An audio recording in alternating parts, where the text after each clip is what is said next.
Did I do it right? Hold on. Oh, yes. Yay! Jesus, I'm so rusty. Let me announce in chat here. We are live.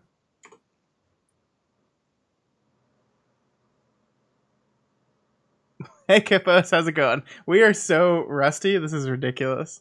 Take one freaking week off and you forget how to do everything. I recorded this week's What You Say, which, by the way, is just an absurd episode. There's, like, we're both singing like they're half. It's just Jesus. Anyway, I'm glad I did that before this because that was like my crash course in remembering how to talk in front of a microphone. So it was a good test run. But I hope everyone's having a good Monday night.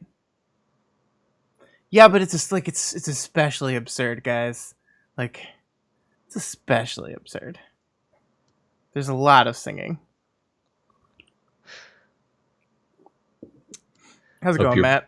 Bringing that absurd energy into this session. Yeah, I think it's really good for this particular episode to just be really absurd, right? Just wacky, right? We just want to be real wacky and have a lot of like really lighthearted comedy energy for this discussion. I can't wait. I started watching the OC after listening. There's a lot of people that don't look like I thought they looked. That's fascinating. I wonder, yeah. I guess that'd be true, just based on our descriptions of them. Sure, that's fair.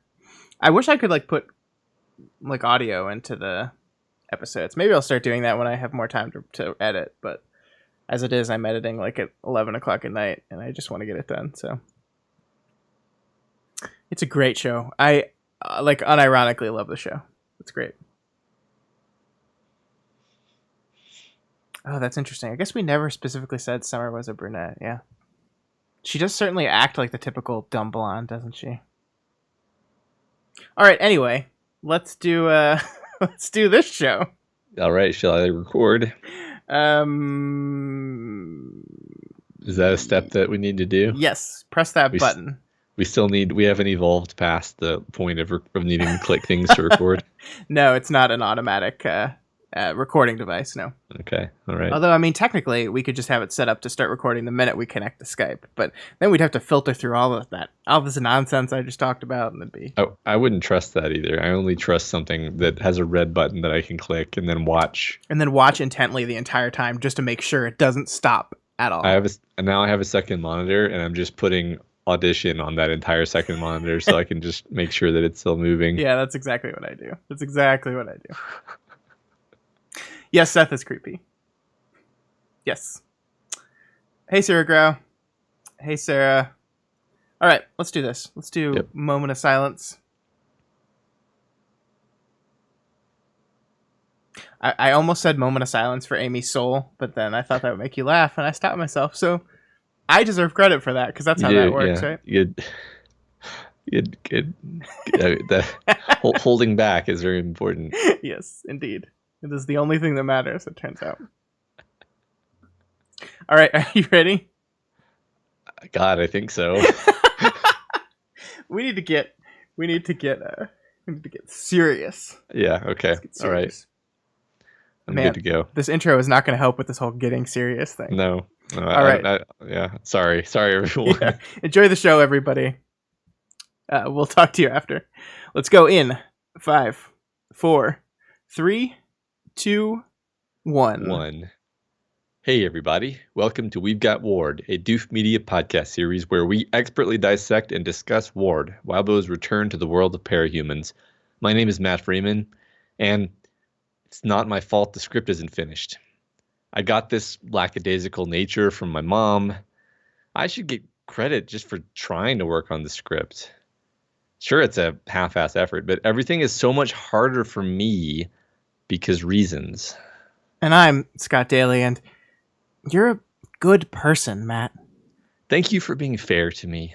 This is the weekly podcast where Matt and I eagerly dive into Wildbow's world of phenomenal cosmic powers, total pieces of shit, part 1 of 2, and alien-based death powers as we analyze and interpret this ongoing web serial. This week on the show, we are continuing our coverage of Arc 16 with chapters 1611, 1612, and 16Y. First, Victoria and friends invade Shardland, which is basically just being forced to watch all your worst home movies over and over again while Lovecraftian horrors try to stab you with their hair. Vicky freaks out and punches a rock real hard until teacher gets mad. Then, finally, it's part 1 of the long-awaited Amy interlude. And, well, she sucks. What the fuck were we even expecting at this point? Matt, what did you think of these 2 chapters? Yeah, this is a wild ride, and just to say it out loud, it's a bit unfortunate we didn't get to hit 12.y and 12.z Sure in the same chapter, but if we had, or in the same episode, but if we had done that today, that would be 4 chapters in one episode, and really I think it's better for us to move it around so that we're doing 3 chapters today, 3 chapters next week, and give everything the time it deserves. Yeah, that's correct. So 16.z will be next week, along with presumably the first 2 chapters of arc 17. That's the way we're doing it. That sounds right to me. But it's a little weird, but yeah. As far as these chapters go, man, Wildbow's given us a lot to chew on. I mean, these 2 Victoria chapters are just this kaleidoscopic roller coaster of symbols and imagery and things that we could just endlessly interpret and think about and talk about. And then, of course, Amy's interlude is just this masterclass in diving into the psychology of someone who you just don't want to dive into the psychology of. Yeah, I mean, I think it would be one thing if, like, we could just skim through 11 and 12 real quick and then spend the entire time focusing on 2 Amy interludes. But we can't. Right. So like these 2 chapters there's still so much going on about these chapters. I mean, it's the conclusion of the arc from our protagonist's perspective. So we haven't we can't just skim over this stuff. There's too much here. It's frustrating, but I mean, it's like there's just, I love having this much to discuss, right? Like, right. It's an embarrassment of riches, really. Yeah, it's like if somebody brings you your dinner and there's just like 3 large ribeyes and you're just like, wow, I don't know what to do with this. I mean, I'm gonna do my best, but this is too much, actually. Yeah. So that's us. We're here we go. Let's chomp in. Yep. Tucking in. All right, let's get into it. I guess the fan art contest is basically over now. If you are listening to this, it is over. Yeah. If you are listening to this recording live, you have like 4 hours to go. Yeah. So good luck with that. All right, let's get into these chapters. We are going to be, the vote will be up to our patrons soon for that, for the fan art contest. So we've got to compile all those, make the post. The vote will be up, and we might be able to announce the winner by this time next week. I'm not sure. Okay. Yeah. Watch this space. All right, 16.11. Yes, let's do it. We begin with Damsel. Damsel uses her knowledge of the crystal landscape to heal and restore from save all the members of Breakthrough, including Byron, who is understandably confused. Victoria gradually becomes upset by the implications of all this stuff that's happening, and Tattletale explains that they're operating more like a subroutine that's moving through the file system. They're not actually here. It's just perfect to me that Victoria's reaction to all this existential horror stuff is like, this is terrifying, and I don't know what to do with any of this, because like I think that she out of everyone was always the person that didn't really get the multidimensional stuff, right? Like she's always been kind of like, wait, what is my head? So it makes sense here that like she's dealing with this, and of course she's the type of person that like the idea of existence and identity are these things that are so important to her that it being a loose kind of concept in this world is something that's difficult to process. That's true. She already has issues with like being a copy or a duplicate or whatever, and here she basically is some hologram or whatever made out of Victoria records, right? I mean, it really is quite horrifying when you think about it. I love it. Yeah. I mean, I think my favorite thing is Byron's reaction to this whole thing. And if you just take a minute to like put yourself in Byron's shoes, what this whole experience would be like, it's got to be crazy. Like, as far as we understand, he hasn't really been conscious since the whole teacher fight, right? Like, I'm not sure what it looks like when he's phased out, when he's in a coma. Like, we have no idea, but let's just assume he's not been really awake, right? And then Yeah. suddenly you're thrust into this world. You're awake. You have no idea what's going on. You're staring at your brother. He's standing in front of you for the first time in years. And everyone's just like, "Oh, cool! We got everyone here now. Let's go on with our goal." And you're like, "Wait, what? What? Who?" Yeah. And by the way, our mission is to break reality. Yeah. Come on, keep up. Oh yeah, and as soon as we finish with this whole thing, you're gonna go back to being in that coma. So don't get used to being awake again, because nah. Yeah. This is all character building for Byron. It's great. Yeah. No, I'm glad we pulled that out, because I mean, it's great. It's funny. It's also terrifying, and just imagine, like, yeah. But Wildbow gives us a minute with Byron to make sure we realize how ridiculous his situation is. Yeah, but don't worry, Vista's visiting him, so it's gonna be fine. Yeah. So apparently, when they're in the shard computer, Sveta has access to all of her stolen memories, more or less, she says. Yeah. So let's talk about this. Let's talk about this for a bit. I think we need to spend some time on this, because there's pretty big, like, inadvertent revelation that comes from here, right? Yeah. And I think this kind of ties back to a few weeks ago when you and I were both kind of very confused about Sveta's Maul trigger vision, right? Something wasn't adding up there. Or, as I thought at the time, we just were bad at reading and we got confused. But that wasn't it, right? Yeah. So if we look at it, there's this guy, Dimmy, and his sister, Nayet. And I'm not pronouncing that correctly, probably. But... and it's pretty clear from the Maul vision that the one that falls is our point of view character, right? Yep. But it's also very clear that our point of view character is not Nayet. And that's confusing, because we knew that Sveta was her when we saw her in the interlude before, right? Right? Well, we thought we did. We thought we did, yeah. So, I mean, this is our big revelation, right? That actually Sveta is a trans woman, and this metaphor that Sveta has been for living with this has kind of become literal, right? It's become literal, and I think that's very interesting. And I want to talk to you about that for a bit, because if we go back, and I'm sure everyone's done it. I did it. I went back and read the Sveta interludes, or what we thought were the Sveta interludes. Which chapter? I don't even remember what arc that was anymore. Yeah, I'm not sure either. We went back and read those, and it's clear that those actually aren't from Sveta's point of view as we thought they were. Then you go back and read the trigger vision back earlier in this arc, and that becomes obvious, and everything kind of just slots into place, and it's very interesting. And I want to talk to you about this.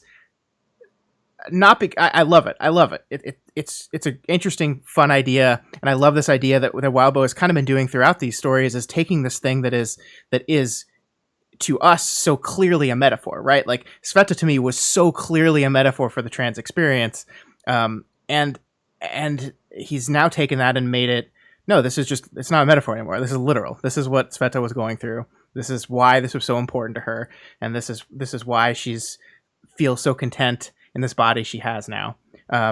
But that's an interesting choice to do that, right? To take that, to remove that from the metaphor and take it to the literal.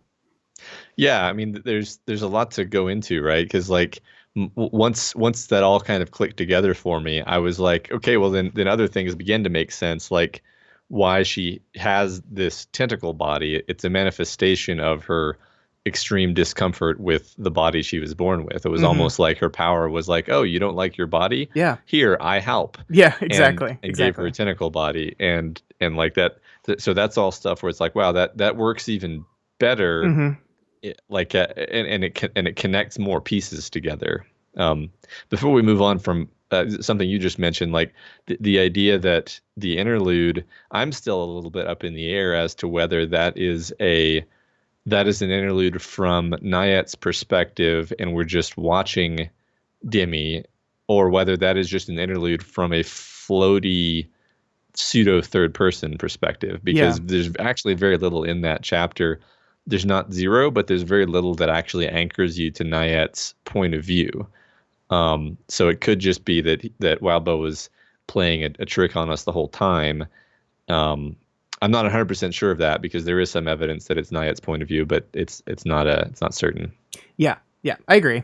And that's that leads me into the other thing I wanted to talk to you about. This, the next question we ask every time we see anything in stories is why? Why do it this way, right? Because there is a version of the story where you just have Sveta aware from the beginning, and you just have the readers aware of Sveta from the beginning, aware that she's a trans woman, that's just who she is, and we all know that, and there's no mystery to be discovered here. But that's not the way the story went, and I think it's fun to kind of look at, well, why did we do it this way? Why did we kind of hide this for a while and then slowly reveal it to us? Why did we do what you're guessing might be a point of view fake out, or just like a floaty point of view that we haven't seen before, that seems to go against the rules of the interludes as we know them. Right. Why do this? And I think you had an interesting thought about this that I kind of wanted to explore, because I really like your opinion on it. Okay. Are you gonna give it? What was my opinion? Did I have an opinion? I think you said something to the effect of, and you're right, this was a week ago. I should have written this down. But I think your idea around this was basically the idea that because Sveta isn't aware of this, or was not fully cognizant of who she is, that masking it from us and masking it from her allows us to be along the ride with her and discover this with her and discover this part of her with her, which is very important to her journey as a human being in understanding who she is and where she's going and her future in general. Yeah. So that is, I remember saying that now. Yeah, absolutely. So if we had known this and Sveta didn't, that would be a different experience, sure, right? Sure. Like you would think of Sveta a certain way throughout this whole process, whereas as it is now, we think of Sveta the way Sveta thinks of herself. We see her the way she sees herself. Yeah. And so we learn this information when she learns this information, and we feel basically the same way about it that she does. And that's absolutely the power of choosing to frame it this way from a writing perspective.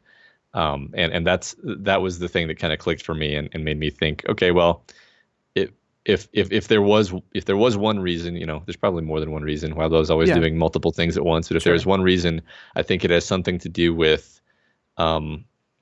your state of understanding and your sort of your sort of understanding about the situation and it evolving with the characters. Mm-hmm. Yeah, I agree with that. Yeah, cool. I like that a lot. I mean, it's a really fascinating new understanding of our character. I think you're absolutely right that it allows us to understand who she is and so many different facets about who she is and what she's gone through on such a greater level. I'm glad we got here, and I'm glad we get to now explore what this revelation is going to do for this character, where she's going to go from here. I don't really think it's going to change anything in her dramatically, right? I think it's to me, it's her reaction to it might be like our reaction to it, which is okay, I understand something a little bit more about myself now. Mm-hmm. And maybe that equips me to better handle the difficulties that are going to approach me in the future. Right. Mm-hmm. I think it's fascinating. I love it. I love that. Once again, we've talked about these books being inclusive. And I think it's cool that we have one of our main central characters is this wonderful, powerful trans woman that is a kind of a fan favorite amongst the readers. I think it's fantastic. Yeah, right. And I look forward to seeing, like you hinted at there, where her character goes from here. How she processes it, how she integrates this new knowledge about her past into who she is. Yeah. Because learning it is an interesting twist for us, but we still haven't actually seen what that information, how she's going to integrate that information. Sure. So yeah, I look forward to it. A lot. Yeah, me too. So that's Sveta. That's great. It was a surprise. I did not see that coming. I was kind of happy when I saw it, not just because it's an exciting revelation for the character, but I was like, oh, Matt and I aren't bad at reading. It's just, that it all makes sense now. That's why we were confused. Yeah, right. Because that was the one time where I was like, wow, I've never fucked up my interpretation of what was happening in the scene so badly, but it Yeah. turns out it was not 100% obvious. Yeah. Yeah. Yeah. Okay. It was great. Yeah. All right. So moving on from that, I wanted to talk to you about this one part where Victoria is like trying to read the crystals and understand what facets are pulling from what and what the pattern is. And she keeps noticing a pattern here, but then there's like one or two instances that don't seem to fit in the pattern as she understands it. And the writing here is really good, where she says, was the connective tissue between those things something to do with youth or my past? With that sparring and bloody nose outliers being a moment I'd already forgotten, where I reminisced about being young or studying? Was it a kind of education instead? Each thing connected by a theme of me learning things about myself. In that case, the photos and videos were a kind of study of my past self. The sparring exercise and bloody nose, something tangential to that, coming to terms. My life, facets of me, arranged by someone else's sorting system. And I find this really interesting from the perspective of like you and me. so Uh-huh. so we've talked about the idea of Worm and Ward as like a metatextual commentary on the existence of story, right? I think J Maniac has been involved in creating those videos, and every time we bring this up, we have to reference his videos because they did such a fabulous job of outlining this. But this idea that these books can be viewed as an examination of what story is. And in that vein, the shard space and the crystal facets are kind of like a representation of analysis, aren't they? Story analysis, taking events from the long past, events from the recent past, events from current, and attempting to construct an idea of who a character is based on that stuff. And that's what we do. That's what you and I do all the time.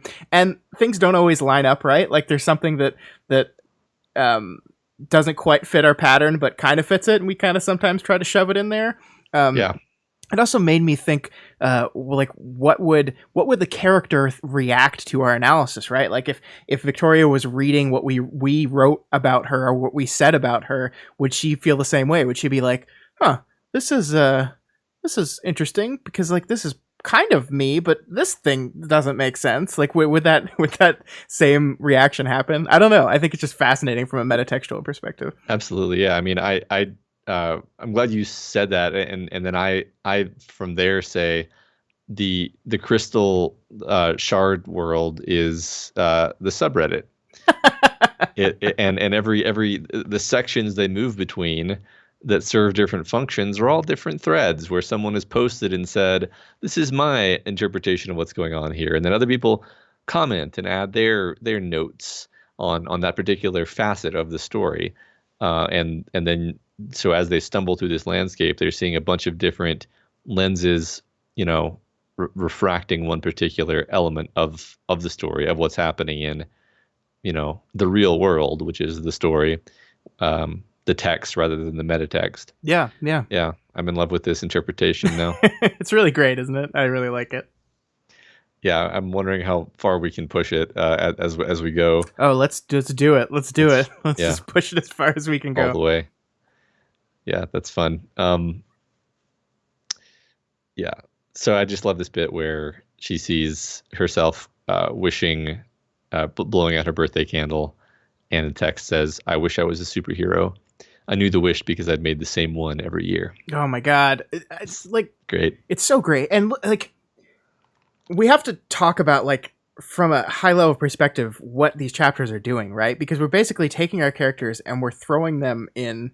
I joked at the beginning about like they're watching all their worst home movies, and that's kind of what it is. It's like here you're going through this terrible stuff, and here's everything that you've ever experienced thrown back at you, but from like the least, maybe not the least charitable, but from some very uncharitable angles, right? We're going to show you, and again throughout the shard space, that's what's happening. We're going to show you, here's this moment, and it's going to be not designed, but just so happens to show a moment that doesn't make you feel good about yourself, or here's this, and the shard space is just throwing these things at these characters. It's kind of like, if we look at it as like a path on the way to recovery, is having to dive deep into your trauma and really look at it straight on. It's going to throw the worst moments of your life back at you. Like, you can kind of see this as like a last desperate attempt towards recovery, of like pushing, of forcing you to backslide, or forcing you to see these things and like make them part of you, make these facets a part of you. Right. I mean, we don't know exactly the nature of this place, but we can assume that this is essentially the machine that kind of made them, that kind of either gave them or took advantage of their trauma in the first place. And it's what gives them their powers, right? It's like it's stitched deeply into all of the stuff that they're struggling with. It knows all of their buttons to push. And we see throughout these chapters that it's pretty good at pushing those buttons too. And what's Yeah. funny is it's not even trying to. It's just Yeah. that's what it's made of. Yeah, I like that a lot. That you know, there's nothing from based on understanding. There's nothing here that is like planning to do this, right? It is not. Hmm. It is not choosing to show what when. It is just the normal operation of this supercomputer. Just happens to be doing that. And of course, we have a supercomputer above this supercomputer, which is our author, that is choosing to show these images, right? So we can still analyze what is being shown to our characters when as a part of thematic resonance of what they're going through. But yeah, from the textual level, this is all just regular operating procedures. Right. I mean, it's also interesting to consider the metaphor of the crystal land as Wildbow's brain, but Sure. um, I mean, heck, let's do it. Let's. yeah, yeah. I mean, it's a place where as they move through it, it invokes different facets of their existence as he has contrived it to be. Yeah. Yeah. But I mean, and that's kind of one I like. Once again, I mean, I have to give props to this way that he's used the science fiction grounding of things to really make the metaphor work better, at least for me. Like that's what I think is fun about it, is he doesn't spend much time explaining it, but he does explain, like, okay, this is basically just a big computer. You're not actually walking on the surface of it. You're more like a program that's moving through it. And as you move through the different subsystems of this big mainframe, you're activating different memory stores of, and the different memory stores are organized by, well, that's what we're trying to figure out, right? They're organized by different sort of ideas. Sure. And that's why they're seeing them, right? It's not it's like it makes sense. It's not just like, oh, it's crazy. They're wandering around. There's crystals, and the crystals show them images. Isn't that weird? It's like, no, it's the science fiction nature of why this place exists and why it's set up this way. Yeah, and I think that's awesome. And I get that, and I definitely like that for you. I don't need that as much. Like, I don't need the science fiction rationale. I'm fine with the abstract nothingness of this place and like it's just gonna show random fucking crazy things and crazy shit going on, and it's cosmic horror to a point we've never seen. But I agree that there's a lot of people that look towards that, and I agree that is one of the strengths of Wildbow's writing, is that he likes to take these very abstract, high level concepts and really examine them and drill down into them until he finds a reason for it, a firm reason and rules around it, and that does help, I think, construct the world better. Yeah, I mean, I think it's fundamental to how he approaches things, honestly, Sure. Across different stories too. Because like, it's pretty easy to just sit down and just try to write something creepy and Lovecraftian. Like, it's really not that hard to just, like, you kind of know what tone you're going for. You know what kinds of buttons you can push in the human psyche. Sure. That's not the hard part. The hard part is doing it in a way where it feels like it's built into your universe and you haven't like broken the consistency of your world by incorporating it into your story. And that's what he's managed to do here. Yeah, but I mean, I think in this instance, this is the one place where he could get away with just doing what, I mean, they're in this mystical shard land where nobody, what are the rules? This is not Earth as we know it. This is not existence as we know it. So this is the one place where he really didn't have to do that, I think, or at least could have gotten away with not doing that. But his commitment to it certainly is commendable. Yeah, I agree that he could have gotten away with it. Yeah. So yeah, speaking of kind of the nature of this place, Damsel explains the trick behind navigating. The trick is that there is no trick. All of these versions of ourselves, hurt, crying, laughing, young, present day, costumed, they exist simultaneously. You choose the face you want to present. Themes. Themes. Yeah. Yeah. Victoria later introspects about this a bit, and she considers that she doesn't really feel like she's quite herself, or maybe not her whole self. And like she thinks back to the fact that she doesn't really feel anything about the fact that they've murdered Cradle, for example. Yeah, and this I think this is really important because it ties back to the conversation that Victoria had with Rain way back in Arc 12 while spying on Cradle's base. This idea that look, you're going to feel good when bad things happen to bad people. That's normal. You shouldn't worry about that. The problem is you should feel a little bad too. You should feel a little bad about the thing you're having to do. That was Victoria's whole thing. And when you stop feeling shitty or you get used to it, that's what you need to start watching out for. And I think this is a specific callback to that because I think what we're seeing here is that all she feels is kind of relieved and good about it. She's not feeling the shitty part. So this is maybe a callback to a moment of, hey, Victoria, you need to start watching out for your behavior here. And I mean, I don't know. Do you think she's cognizant of that? I mean, she's acknowledging it. She's saying, I don't quite feel like myself, but I don't know if it's halting or changing her behavior. I don't know. I feel like for the last several arcs, she's been, what is it?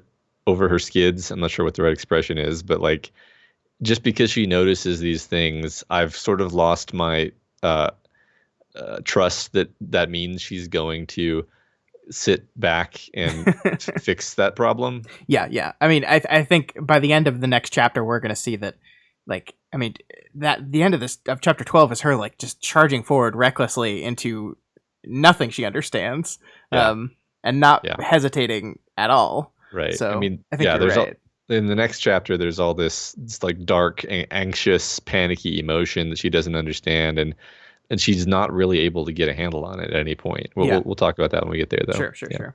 Yeah, I'm glad you pulled that brain conversation out, because I'd sort of forgotten about that, and that definitely plugs in really nicely here. But yeah, so they eventually guess that the staccato lightning that occasionally jumps away from them and off through the crystal into the distance might indicate a connection between them and their agent, or the program that manifests their agent, or whatever. Ashley's agent is actually within sight, and it's a big burning torch in the distance, tall and ladder-like. Hey, you want to read into that image? I think we should. You gotta keep climbing. I mean, like the whole thing was ascension, right? Like, she wanted to ascend, so her agent literally being a thing that allows you to ascend and climb is perfect. Allows you to climb, but like, I mean, I can't escape the image of like you have to keep climbing because it's burning behind you. Like yes, it allows you to climb, but it kind of forces you to climb. It kind of doesn't let you stop climbing. Sure. If you stop climbing, then you'll fall. A ladder on fire is a perfect Ashley image. I actually think that's perfect. I love that. That's amazing. Yeah. And which is funny because he doesn't say it's literally a ladder. It's just ladder-like, which gives you a certain mental image, but that's enough for us to work with. Yep. Yeah. So they pass through a certain region of the crystal that shows them their past or their origins, perhaps. Chicken sees his mom, Tattletale sees her trigger, Capricorn sees old teammates, Sveta, her village, and the K63s. Kinsey, a chat room, interestingly. There's all kinds of things in here where I'm just like, okay. Yeah, we could spend an hour on this. It's just a throwaway thing. And then Victoria gets a shot of Dean, who is usually blotted out with black distortion, revealing that he got his powers from a vial. Yeah, wow. So this is the bomb under the table that we were waiting to go off for a while, right? We knew Dean was a Cauldron Cape. We knew Victoria did not know Dean was a Cauldron Cape, and we were kind of waiting for this to happen because it was maybe going to be one of the things that shocks him off that pedestal she's put him on. And this is like the worst possible time for that to happen, which is classic Wildbow. Right, because she's about to lose all of her faith in everybody, and this is one of the major... this is her pillar of, at least there was one person who never let me down. Yep. And that's basically been cut out from under her. The first big old domino, right?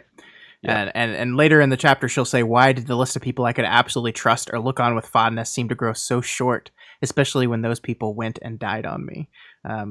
Yeah, I mean, it's like, I love how there's not any... She's like, I totally understand why he'd be in Cauldron. I get that. I'm just mad that he didn't tell me about it. Yeah. And then he lied. Yeah. Yeah.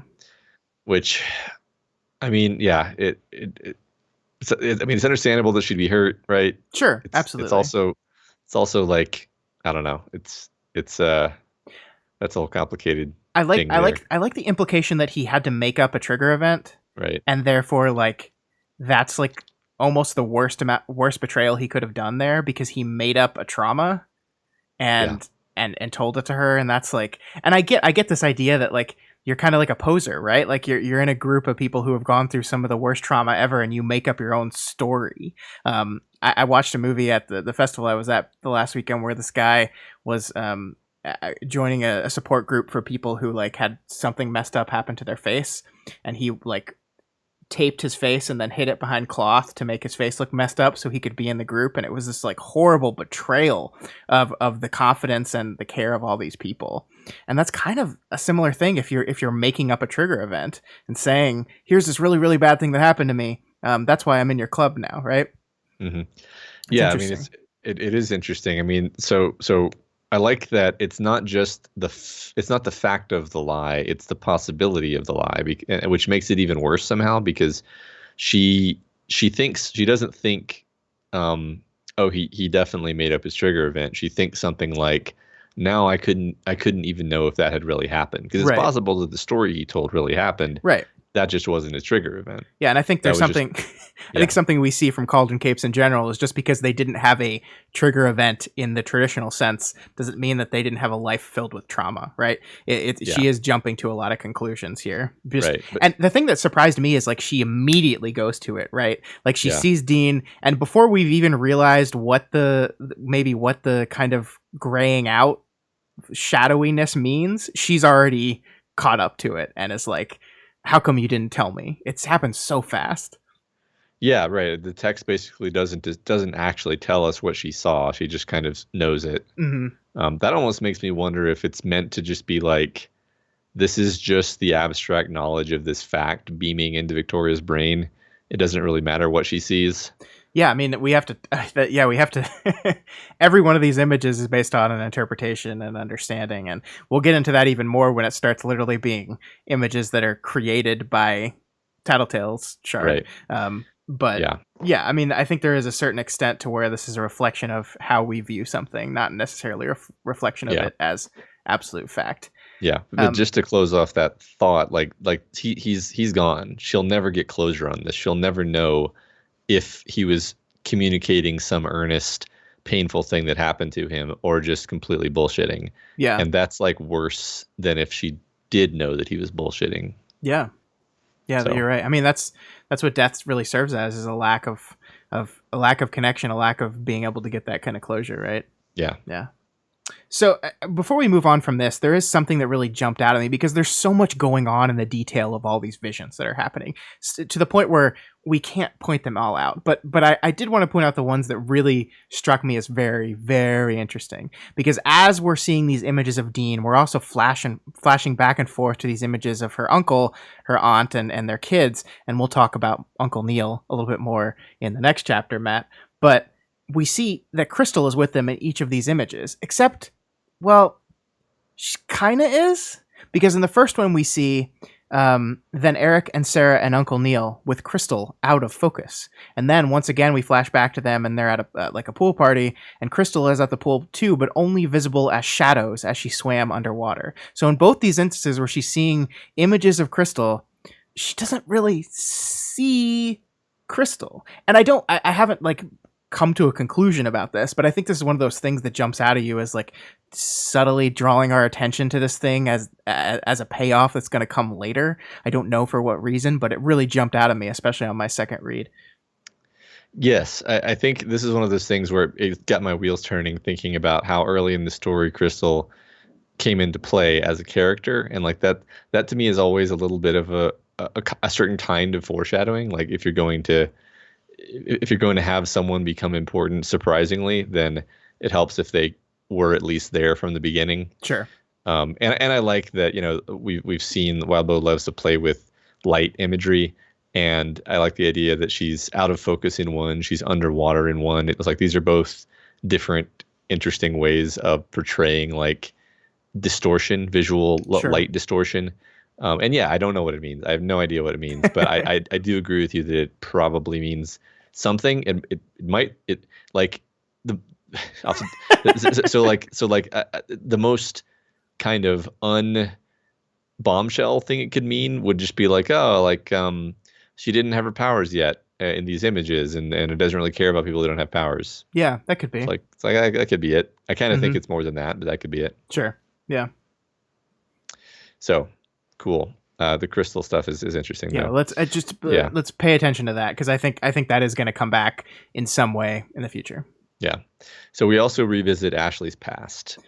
So I think a lot of what's happening in this little section is about shattering illusions, or maybe revealing truths, because Victoria and also Kenzie here get to see Ashley at her worst. Uh-huh.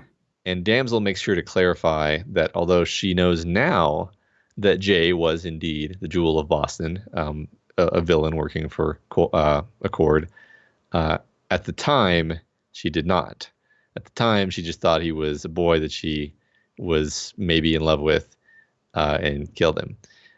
And Victoria thinks that this is the region where people we loved dwelt. Maybe she's right. It seems to me more like it's the realm of terrible betrayals by people that we loved. Yeah, I mean, I think really terrible betrayal only comes from a person that you love, right? Yeah. If you don't care about someone that deeply, you can't be betrayed by them. But I mean, I love this section. I love this so much, and I think this is kind of answering a question that's been open, like, was Ashley right about Jay? And I think you and I even said at the time that it doesn't matter. It doesn't matter whether she was right or not, because regardless of whether she was right or not, she made the choice of being uncertain about it. And that says something about her regardless. And that's basically what Ashley is arguing here. That, yeah, I was right, but I wasn't sure about that and did this anyway. Look how terrible I am. Yeah. Yeah, exactly. I mean, that's perfect. Yeah. And Damsel, in her desperate attempt to paint Swansong as not all that great, makes that connection, right? The Ashley that you loved, Victoria, Kenzie, is the same Ashley that did this. We did this. We made that choice. We're no different from each other.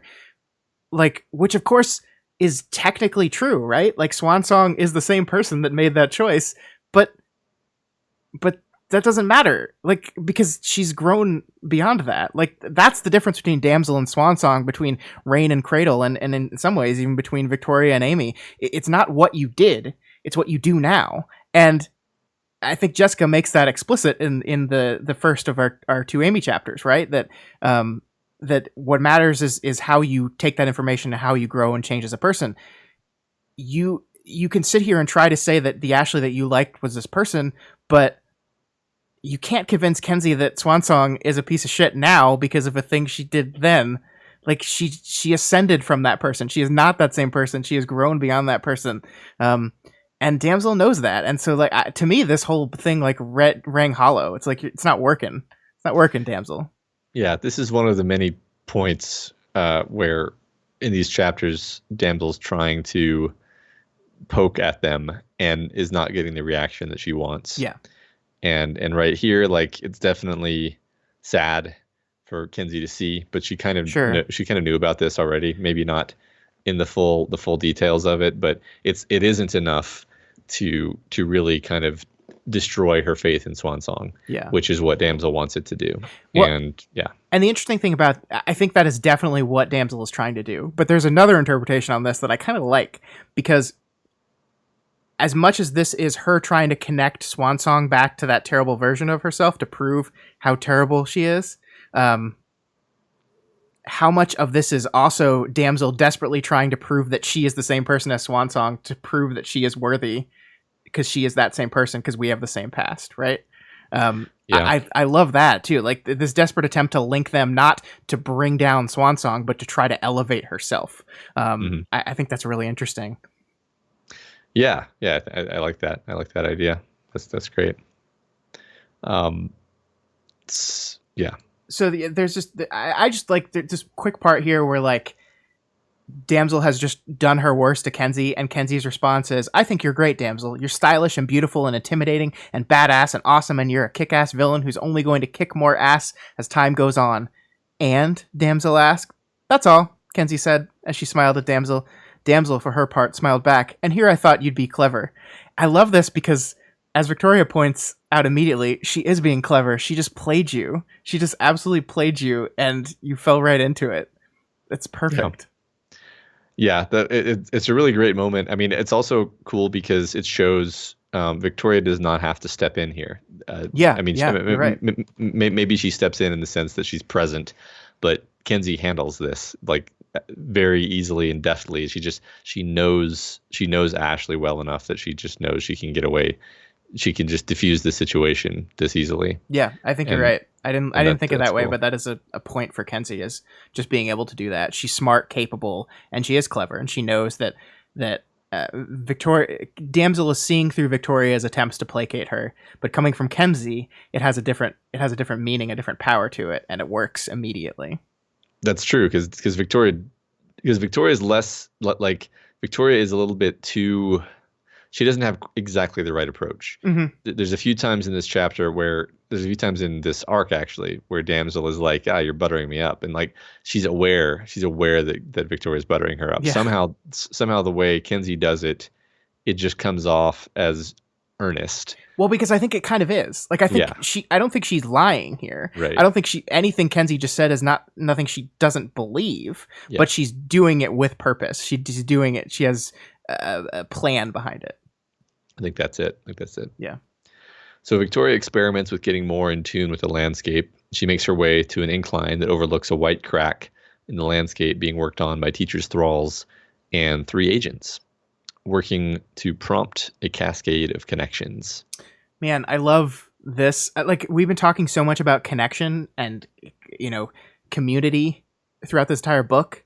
And then we have this moment here where teacher, who is very clearly trying to connect to this whole shard world up together, and the way it's written makes that seem terrifying. This thing that we called objectively good when it's people trying to connect and find each other, this is like the bastardized, terrible version of it, and it's terrifying, right? Like, the lighting here, I watched as light flickered, dancing across the landscape, across the sky, and to the great black fissure. Stuttering lights connected to everything nearby like a blinding flash of lightning, utterly silent, that left ghostly images of planet-sized monstrosities dancing amid the spots in my eyes. It's beautifully ominous writing there. And again, using light imagery in a negative way, right?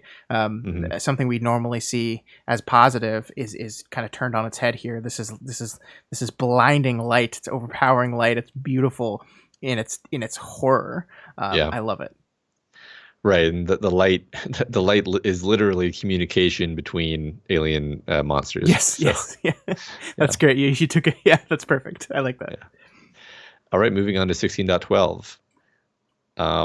So we more or less begin with, this world was like a broken window. The landscape cracked, and the fact the light didn't travel to where it needed to go served as a suggestion of just how broken it was. That just continues on the last chapter's beautiful imagery, right? Yeah. The world was like a broken window. The landscape cracked.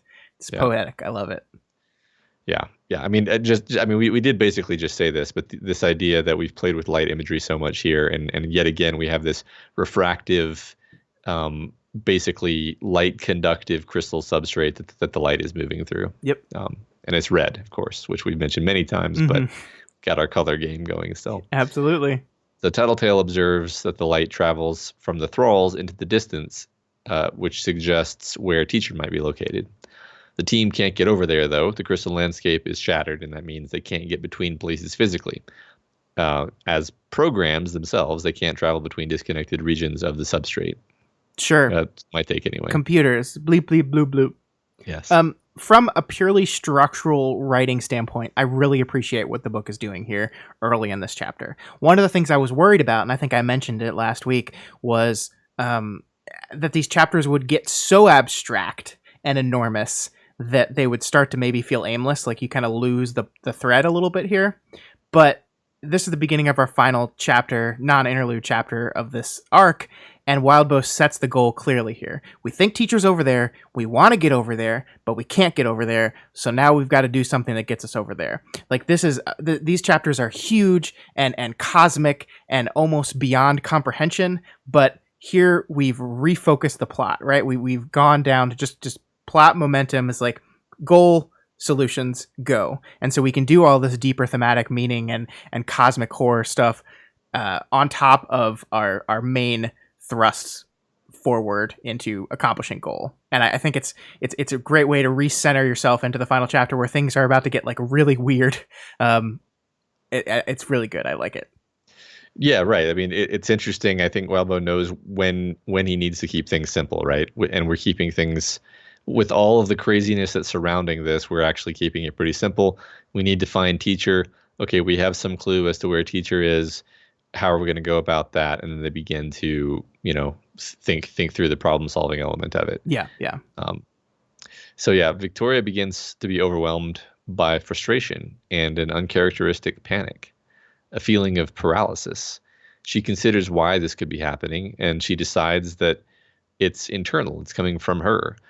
And she basically just continues to physically react to this panic for several minutes, and not really sure that we ever really kind of unlock what happened, what is happening, where this is coming from. No. I mean, I love this as just Victoria, the girl who wants to punch her problems away, who loves these physical, tangible solutions to physical, tangible problems.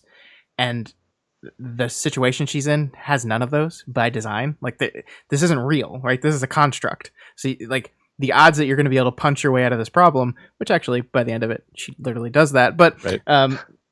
The idea that you're going to be able to punch yourself out of this problem seems less likely here. And I like this as like this feeling of complete powerlessness in this situation that sends her spiraling. And it's not specifically attached to any of her previous triggers, right? It's not attached to Amy. It's not attached to Crawler and the acid. It's not attached to her parents. It's just this overwhelming feeling of hopelessness that's so abrupt that her first reaction is to look around and make sure that no one's powers are being used on her. But she finds, of course, that it is coming from within. And she recognizes that, and she recognizes that it's coming from inside her, and she starts to try to deal with it almost immediately. Like she's not doing very well, as you said. She's kind of begging for Tattletale to distract her as Tattletale starts to outline what she thinks is going on here and outlining the plan. But she's dealing as best she can because there's recognition of this is coming from within me, and I need to deal with this. And I'm only saying this because I'm trying to set up something that I'm going to pay off in the next chapter, which we could call From Without.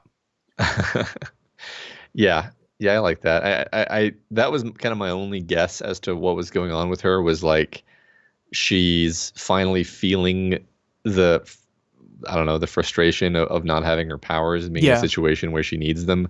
Whereas like before, she just kind of threw herself into the fight with grasping self. Now she can't do that. That's not an option. She can't fight 50 people. She knows that. And so she just begins to feel this panic, this feeling of I can't do anything about this. That was my guess. Yeah.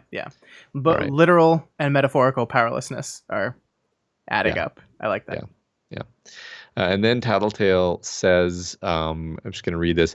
Matt was right about everything. The shard world is all about communication, and powers which permit or operate through inter-shard communication are the ones that are going to be most useful here. Good job, Matt. Wow. And then they say Darling is basically serving as their local hub, which is why they're all able to kind of be together. So in order to physically get the teacher, they'll need some kind of link to him via powers. Yeah, it's really kind of amazing how, like, just very uncharacteristically, Lisa just broke the fourth wall and complimented you specifically and nobody else. Really wild. I mean, we were talking about the metatextual relationship of this book, but I didn't realize just how far it went. It's crazy. I know. I mean, here I am metatextually changing the text in our discussion. Exactly. Yeah. And the great thing I love about it is you're just so humble. You're just so humble about it. It's great. Yeah, No, in all seriousness, well done. I think you did basically perfectly outline how this whole thing works. So the way this usually goes is that this is about when Wildbow says like, no, actually, no. No, I think you're good. I think you're good. All right. But yeah, I mean, I think you're right that we've also established. I love this idea of like, we're all here in this world, but we're not connected to each other. So we're going to need to connect to him in some way. And the only way to do that is through powers. Yeah. It's cool. Yeah. Yep. So, yeah. So I love during this, I just want to point this out because it's fun. During this reign, says, okay, well, can we hack it? Can we, instead of making a connection from outside, can we form a connection from within? I don't have anything else to say other than every time I see the phrase "from within," I'm like, ah, ah. Yeah. I love it too. And I love Rain. I love it when Rain gets to say things. I love Rain. So I like how Tattletale just writes off the possibility that Chicken's power couldn't possibly be used to connect to another parahuman. Yeah, well, let's fucking hope not, Matt. Yeah. I mean, I don't know. I'm probably reading too much into it, but I was like, is she just trying to make it so that nobody makes that connection, or does she really think that? Because I don't know. Whatever. So yeah, I think with Lisa, the answer is it's both. It's always both. It's always perfect. So she concludes that her power, Lisa, that is, her power is the only one that could really be used from within the shard space to form non-pre-existing connections to teacher. So she wants to use her power as a bridge. Victoria wants to use decadence, which apparently they could conceivably get to teacher through like a daisy chain of powers connections that they surmise might exist. Yeah, but seems a lot less sure, right? Yeah, right. But what I love about this is in the process of discussing this whole thing, Tattletale is basically like revealing the full scope of what her power is to Victoria and everyone else. This is something that even as we move through this story and Victoria has kind of learned a little bit more about, she's still kind of held back. And now it's like, no, this is my power. This is how it works. I'm explaining all this to you exactly.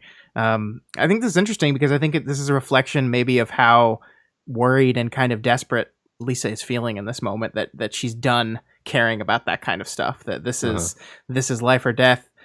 We barely survived last time, and if things are going to happen, I want control over it. I want to be the one that controls where it's going to go down, and therefore I might have to reveal some stuff about me and my power that I didn't want to in the past. Absolutely, yeah. Narratively, that does give us a sense that the stakes are about as high as they can get when Lisa tells people about her power. That's something she's always held very close to the chest, even with people she nominally trusts. Yeah. Like even the Undersiders, I think she was not necessarily 100% transparent about that from the get. Yeah. We also learn a little bit more about Candy's power and how it can work on other parahuman powers as well. That's why the daisy chain thing will work. And this again is cool in the moment, but it is also, to me, one of those very cleverly hidden setups that might pay off in a cool way in the future. Or maybe even not like an explicit setup, or just like a thing defined so that if I get in a situation where I need to use this in the future, it's already been defined that it works this way. You know, we talked about that during Worm a lot, that not all this has to be an explicit set off with a payoff in mind, set up with a payoff in mind, but it could just be something, defining something so that I have the option of using it later. Exactly. Yeah, I agree. So the team votes on whether they're going to use Decadent or Tattletale's power, and Tattletale wins. The only ones who vote for Victoria's idea of using Decadent are Byron, Rain, and Kenzie. So can we read a lot into this? Of course we can. Let's do it, Matt. Why Byron? I don't know. Okay. Yeah, I mean, like here's the so like, you can think of multiple reasons, right? But what's interesting is like I see these three characters as being the most biased in Victoria's favor. Sure. And like I feel like Kenzie might literally just be voting with Victoria because it's Victoria, and she's not going to vote against Victoria with Tattletale, who she knows Victoria isn't best friends with. Sure. Rain, I'm not really sure what his reasoning is. Well, I think there's been low-key this really, really firm buildup of mutual respect between Rain and Victoria throughout like the book. And so I was not surprised to see him side with her here at all. Like it felt like a natural evolution of the complex nature of their relationship that's been going on for a few arcs now, where she was really kind of snippy and jerky to him, and he kind of earned his place, and there's been this growing respect between them. So that didn't jump out at me as different at all. Yeah, part of me wants to say that Victoria and Byron also had their period of basically going through the gauntlet together when the whole goddess thing was going on. Sure. But there's also perhaps a more amusing possibility, which is just that Tristan voted for Tattletale's plan. Did Byron vote after Tristan? I don't remember. I'm not sure. That would be funny. Yeah, that's all I got for now, though. So sure. Also, to just add up upon this whole thing, though, we have Victoria, who's already kind of in this panic mode, and then she's once again left things up to a vote, and the vote has gone against her. The last time that happened, she knew they were making the wrong decision, right? It was the splitting up to fight against Cradle. She knew that was the wrong decision, but she put it up to a vote, and she lost, and so she went with everyone else and was like, oh, shit, I was wrong. This time, she's not so sure that her plan is the right one and their plan is the wrong one, but she, is so kind of distrusting of Tattletale that she's trying to come up with other options anyway, even if they're going towards this power source. And I think it's very understandable from the point of view of a character who just watched Lisa, lose her shit at her just for this perceived, Victoria has gotten an image of me that makes me uncomfortable, and I'm going to lash out. And now you're going to head to her den, her shard den. It seems like that it's going to be a whole bunch of people getting more up close and personal with Lisa than she's comfortable with at all. So I understand her reticence here. I do think it's very interesting that Victoria is conscious enough to draw back to that last vote and note again that, hey, she lost again. Yeah. Yeah, no, it's true. I mean, she does point out the distinction between these two times. Like last time, she literally just went along with it because she was like, I don't want to make waves.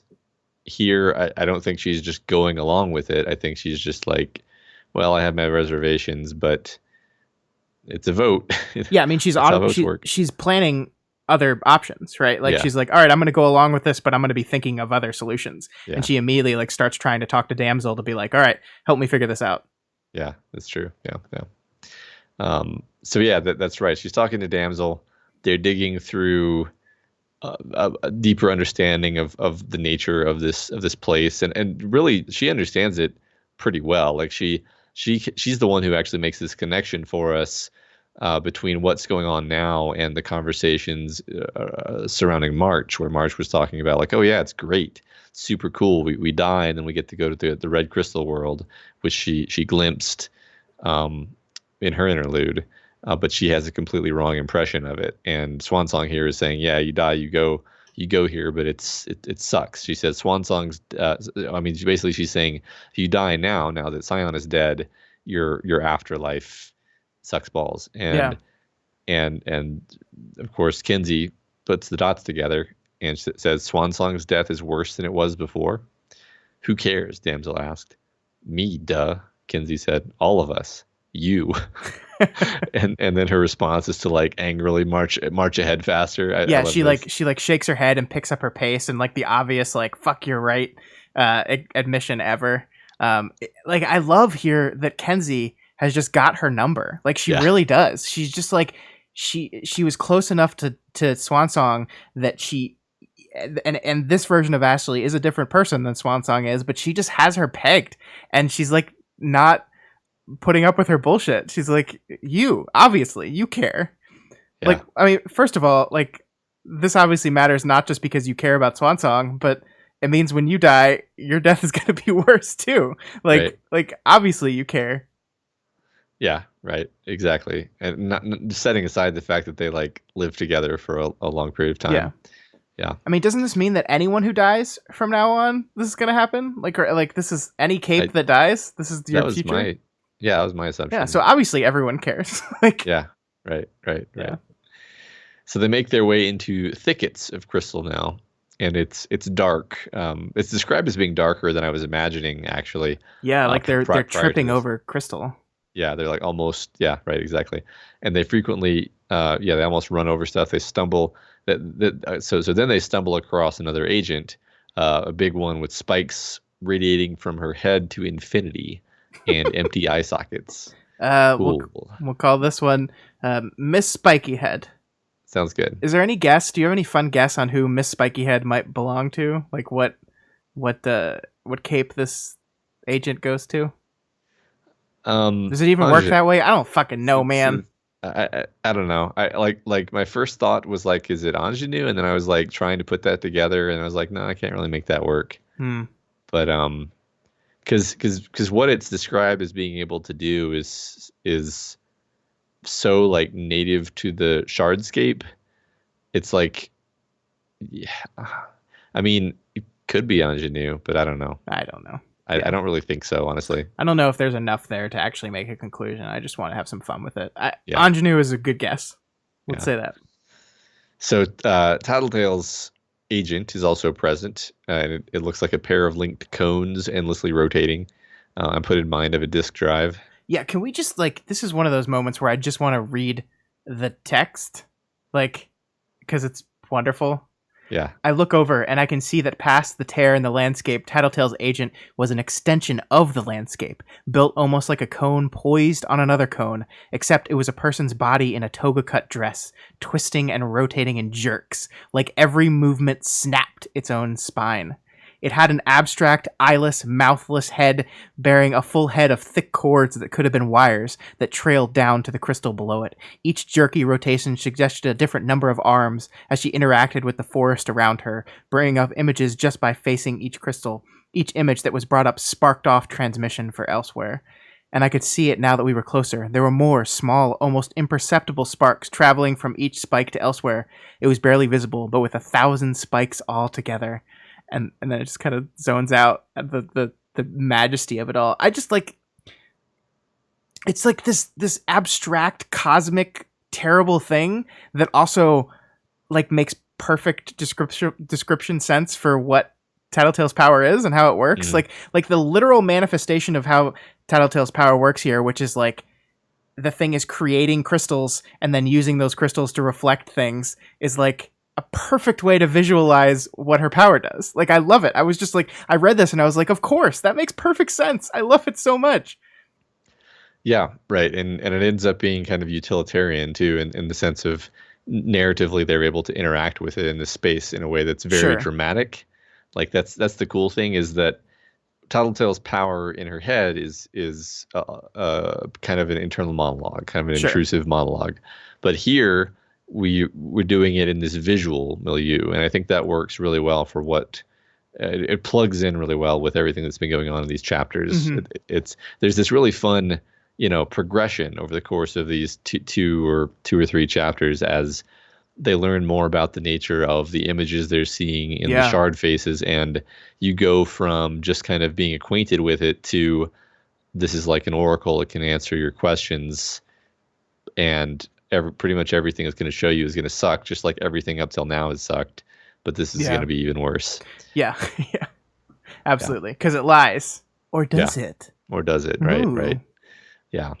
So Tattletale's agent, which they called the Negotiator for reasons that I'm not entirely certain of, honestly, distracts Spiky Head Lady Shard, and then they run through the thicket, now facing moments when they were attacked, injured, damaged, crawlers vomit, Kenzie's face smashed into a plate, violence and pain. Yeah, and this is one of those moments where I really start to think about this, right? Because like suddenly we're in this tense moment, and suddenly all the visions that are crowding our characters are violent, are destructive, are some of their worst memories, their worst injuries, their worst pains.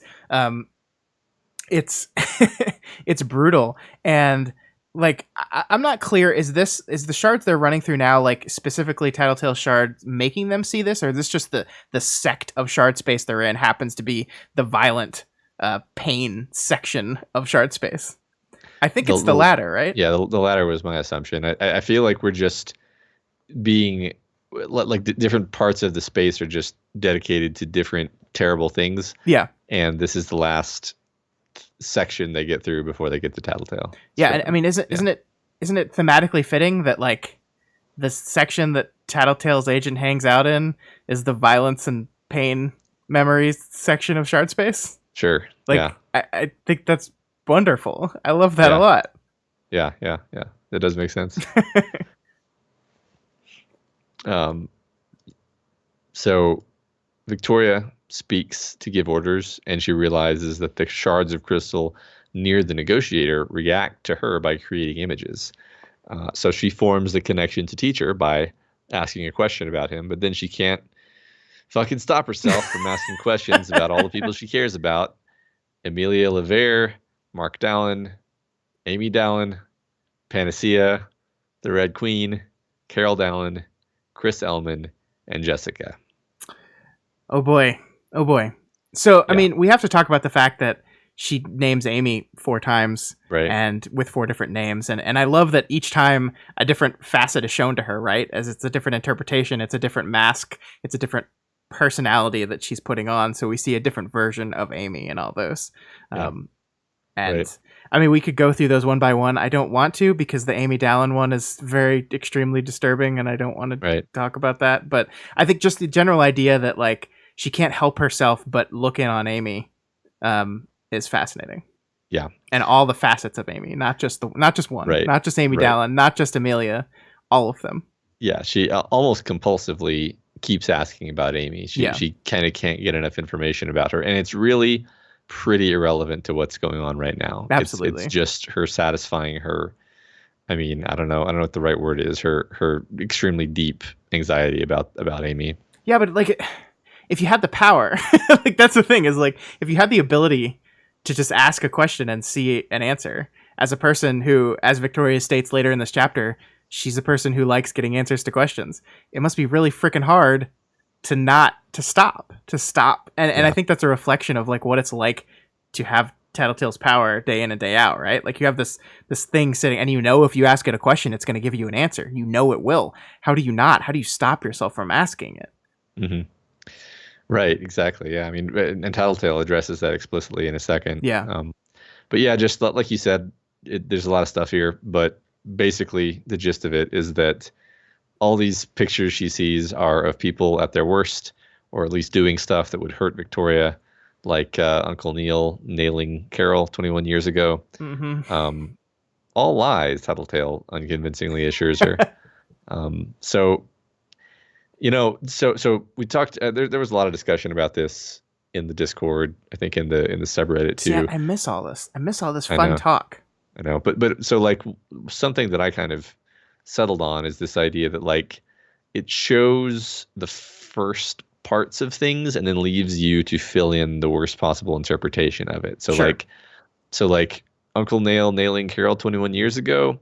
We don't actually see that. We see them start to get hot and heavy, and then the camera cuts away. Sure. And that could just be narrative choice of, the Shard not wanting to show Victoria, full sex on. I don't know why the Shard would be approved exactly. Be, God, it's so nice of the Shard to not have to show me that. Yeah, thanks, Shard. Yeah.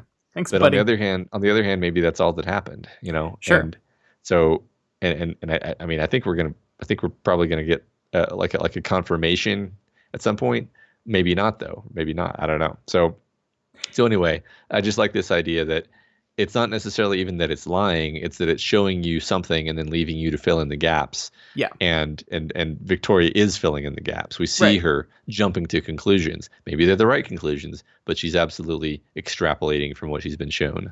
Yeah, I mean, and I mean, if we layer this on top of what we already understand about Tattletale's power, that makes perfect sense, right? It's not that Tattletale is told incorrect information explicitly. It's that it is usually information based off of preconceived assumptions.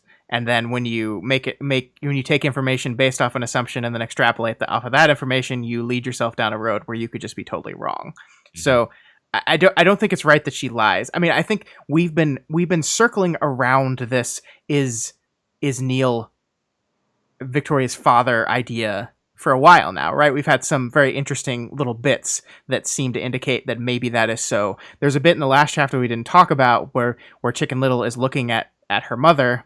And then when Victoria steps in front of that same crystal, there's a moment where Neil pops up. And it's like, oh, well, that's interesting. Why would... it's clearly apparent there. And so, like, could this be the truth? Could this be this Tattletale specific power reacting to a worry or a fear that Victoria herself already had in her. I don't know. I think there is certain truths to it for sure, but I do agree with you that like the extrapolation, the taking that one bit of information and then deciding, oh, not only did Uncle Neil and my mother hook up at one point, but that must mean therefore I am his daughter. And that is representative of the worst betrayal that my mother could possibly do to me, is that my father wasn't even really my father. That is not what the shard shows her. She doesn't stay looking at it long enough to see that's what the shard shows her. Yeah. And all that just speaks to what a bad mental place she's in, that she's just ready to believe all of the worst possible things. Yeah. Immediately without even really. I mean, her defenses are down, right? Like I think if Victoria with her defenses up would be at least kind of some skeptical distance between seeing that and just jumping to that conclusion. Yeah, I think you're right. But we do learn that Crystal is, not a traitor in any specific way. It's a really heartbreaking scene we see of Carol, though, right? Yeah. Like she's trying desperately to chop carrots or something, and she's still not right, and so she's struggling with it, and Crystal's there to help out. So yeah, I feel like we're setting something up with Crystal, man. Yeah. I just feel like I'm worried about it, but me too. Because it's like we got this subtly hinted at thing in the last chapter, and then a specific declaration of, okay, Crystal's the only one I have. Crystal's my trust in all these people is deteriorating as I'm learning this stuff about them, but at least this person, I got this person. Oh really? Okay, let's take them away. Let's see what happens when we remove the puppy. I can't. I'm just gonna say it because it keeps occurring to me, this idea that her name is Crystal. Yeah, I mean that is perfect. We're in Crystal Land, and it's like, I don't know, does it mean something? Sure. Crystals refract light. This is all about light. Her name is Crystal. Whatever. Yeah, we'll see. I mean, we even had this text draw attention to the fact that her name is Crystal when Valkyrie was like, I don't see the connection between your powers and Crystal. And Crystal's like, that's just my name. Yeah. Like the text literally pointed out to us that her name is unique. Good catch. Yeah, I forgot about that. Yeah. Yeah.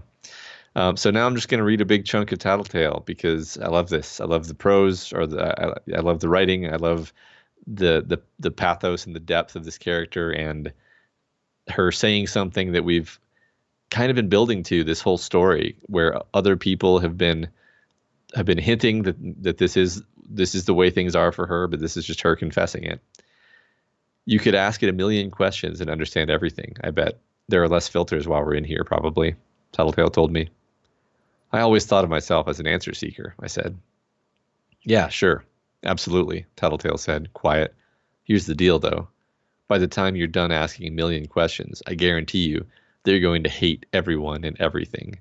You'll abhor them, despise them, be afraid of them. I looked away from the crystals, which had gone dim. Tattletale's expression was sad.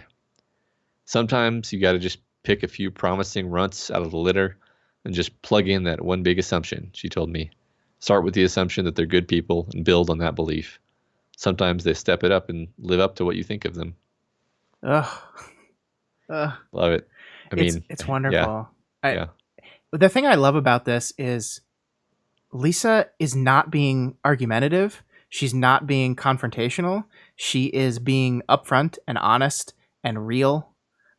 She's talking quietly and sadly. This is her, showing Victoria one of the deepest truths about why she is the way she is.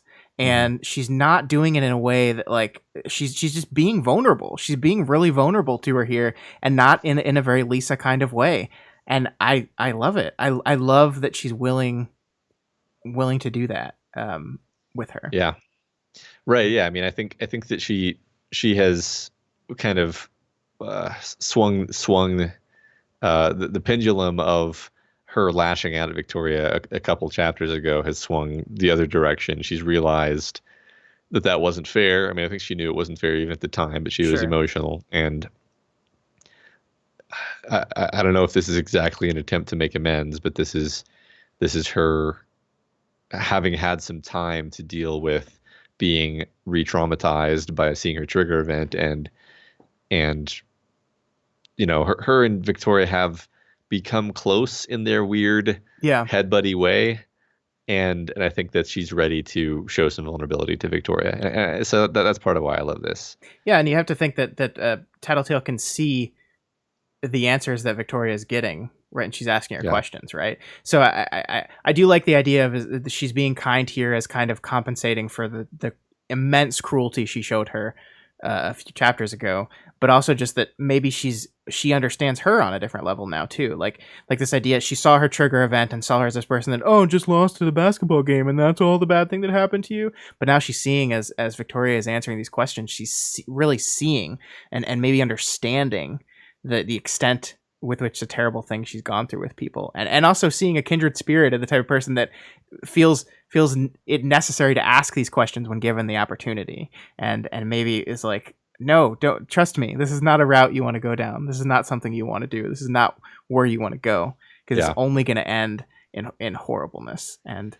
right, and sort of fails to persuade her of that because she keeps on asking questions. Keeps asking, yeah, right. But I wanted to talk to you a bit about this good people line, because I think this is a line that's going to pay off really interestingly right in our next chapter, right? This idea that you just got to pick a few promising runs out of the litter and just plug in that one big assumption. Start with the assumption that they're good people and build on that belief, right?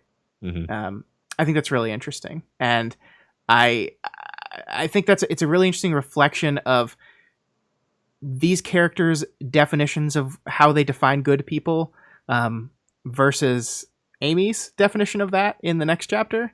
That these people, like, you have to go in with that assumption and build on that and use your power building on that basic assumption. Whereas Amy's kind of assumption is that she is the only good people and everyone else is bad people unless they think she's good people. Yeah, well, I think what Tattletale is basically saying is you have to give people the benefit of the doubt. Yeah. And Amy's perspective is basically everyone should always give me the benefit of the doubt. And I will give it not at all to them. Right. Yeah. Yeah. Which is the opposite and not the same. Yes. Just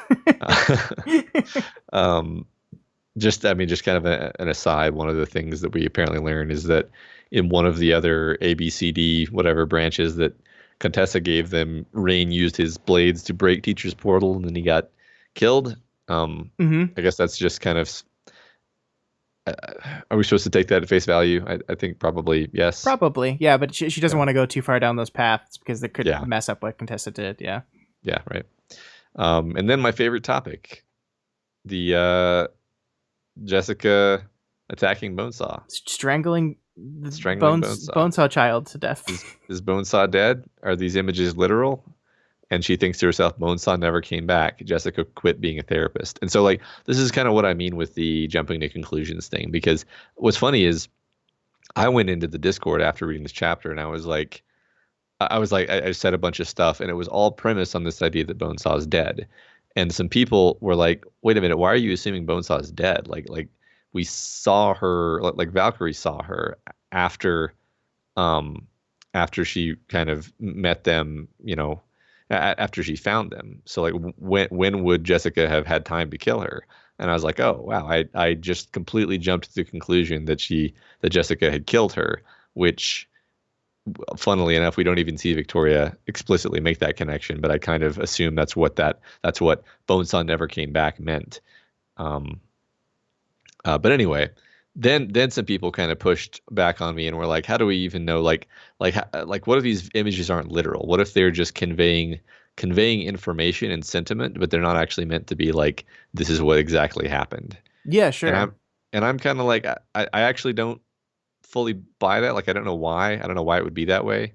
I don't know what we would be gaining, like, storytelling wise, if they were not basically literal, but everyone can have their own interpretation, obviously.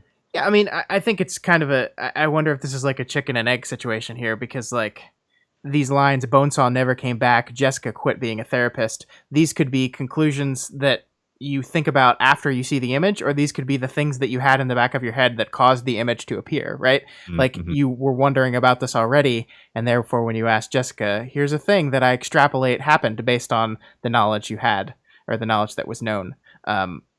I don't know. I think it's interesting either way. I do think something went down because Jessica does come back different. And Right. where the hell is Bonesaw? She's still not around. So I'm going to say a solid, confident to the question of, are these images literal? Maybe.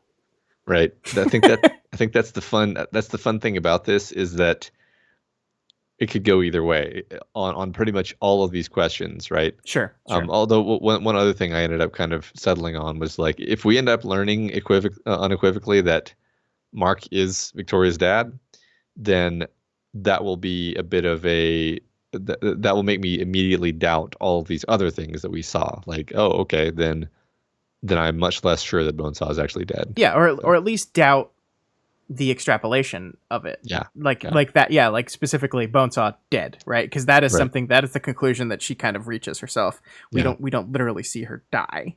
Yeah. Yeah. I think you're right. And I think that would be an easy way for the story to kind of demonstrate that, is like by saying, no, of course Mark's your father. What are you talking about? Right. Yeah. Right. Yeah. So subsequent to seeing all of this heinous shit from all the people that she thought she could trust, or at least sort of trust, Victoria reasonably, totally rationally, suicidally jumps across the chasm to the next crystal thingy. And when she hits the ground, she simultaneously, dually crushes her body to a pulp and swaps out with another body, making a fantastic hero landing. Yeah, this is a great way of doing it. That is not really the plan. This was not the plan, but it is now.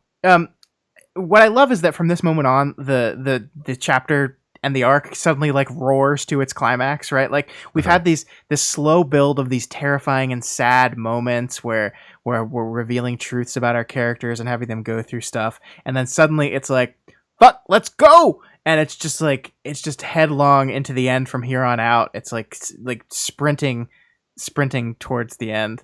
Yeah. It's great. Right. Yeah. And they've been throughout this section, they were kind of hunkering down because the spiked agent is nearby and it's kind of trying to get to them. And so there is this time pressure. But yeah, once she crosses the chasm, it's immediate battle, right? Yep, so yep. The spiked agent chases her, stabs her through the hand, and she calls out to Waste. And glass, gold, and glory arrive. A fragile shell with nothing in it, radiating light. So this is kind of what we see here, right? This is why Teacher hesitated, right? Because this idea, or at least that's what Victoria says here. This is why Teacher hesitated, because I have this open door connection to my agent, and therefore can summon my agent and kind of control my agent in a similar way to maybe Teacher does his, although not exactly. But so she summons Waste. Let's talk about this look, like this fragile glass gold with this light emitting in center, and it just attacks and shatters and destroys and reforms constantly. Like it's a perfect picture of what Waste is. This like piece of shit, this piece of garbage that just charges into stuff, collapses, and then reforms and then does it again. Yeah. I love it. But I mean, like this is not what I thought Victoria's connection to her shard was. This is not how I thought this was going to pay off in Shard Space. I thought it was going to pay off in a disastrous way, and it almost pays off in a triumphant way here. Yeah, it's a pretty cool moment, actually. Sure. Waste just comes in like a wrecking ball and saves her, completely bails her out. Right? There's really no negative consequence, unless of course you consider that Victoria ends up succeeding as being a potential negative consequence. Yeah, it's great. And the gold, we've got the gold, we've got the glass refracting light. You know what I hope that this whole thing just evolves into everyone having like Pokemon battles with their agents, and that's what the final battle is. And then the agents are like, this is great because we get the conflict that we wanted. And the humans are like, and we don't have to die. Waste. Useless smash attack. Yeah. Now. Leveled up. I love it. Yeah, that's great. You've solved it. Yeah, so Victoria gets away, and before we know it, we're upon Teacher. And Teacher is physically wrapped around his agent like tinsel on a Christmas tree. How fucking disturbing is that? So it's like, at first I thought like he was just like riding it, like just like dino riding and a shard. That's like it's where my brain immediately went, because my brain has a very hard time like dealing with the concept of his skin is just like wrapped around this thing in the most disturbing way possible. But then yeah, I went back and reread it and was like, oh god, this is terrible. It's wearing him. Yeah, it's awful. Like, Yeah. And he's no wonder he was all sweaty when he got out of that place. Yeah, it didn't feel so good. Yeah, Sure it didn't. right. So first, Victoria manages to break something that frees the Spike Woman agent from Teacher's control, then picks out a crystal to smash. And she's channeling some major angry at mom energy as she rushes to smash the final crystal, which she deems promising. She succeeds, and then wakes up to a super pissed off Defiant. Yeah, so let's talk about this choice here at the end. Like, their time is ticking down. They are rushing to the end. She sees this crystal. She's pissed off at her mom, and then she sees Teacher wants this thing, and she's like, oh, well, that's a thing my mom taught me, my mom that I'm angry at. I'll just break this thing. And she's not like sure what's gonna happen, right? It's like she even questions herself, was this end the world? No. Or was this no, my plans? No. Oh well, I'll roll the dice and just punch this thing really hard and see what happens. It's reckless to an extreme. And I know like they're backed up against the wall and their time is ticking down and she has to do something, but this seems like it very easily could have gone the other way had anything else happened. Yeah, I'm so anxious about this.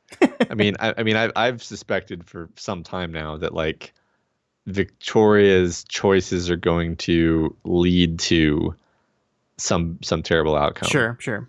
And so Defiant says you didn't end the world, but there's a lot of gray area between it was good and the world ended. Right. So. I mean, he's pissed off. And I like, look, it is very possible that he could just be pissed off because, hey, you didn't listen to me, pissed off. Yeah. But I don't know. I think it's going to be more than just, hey, you didn't listen to me, pissed off. Yeah, I think you're right. It's going to be, what have you done, you stupid idiot? What have you done? Yeah, I think you're right. All right. So that basically wraps up our Victoria chapters for the arc.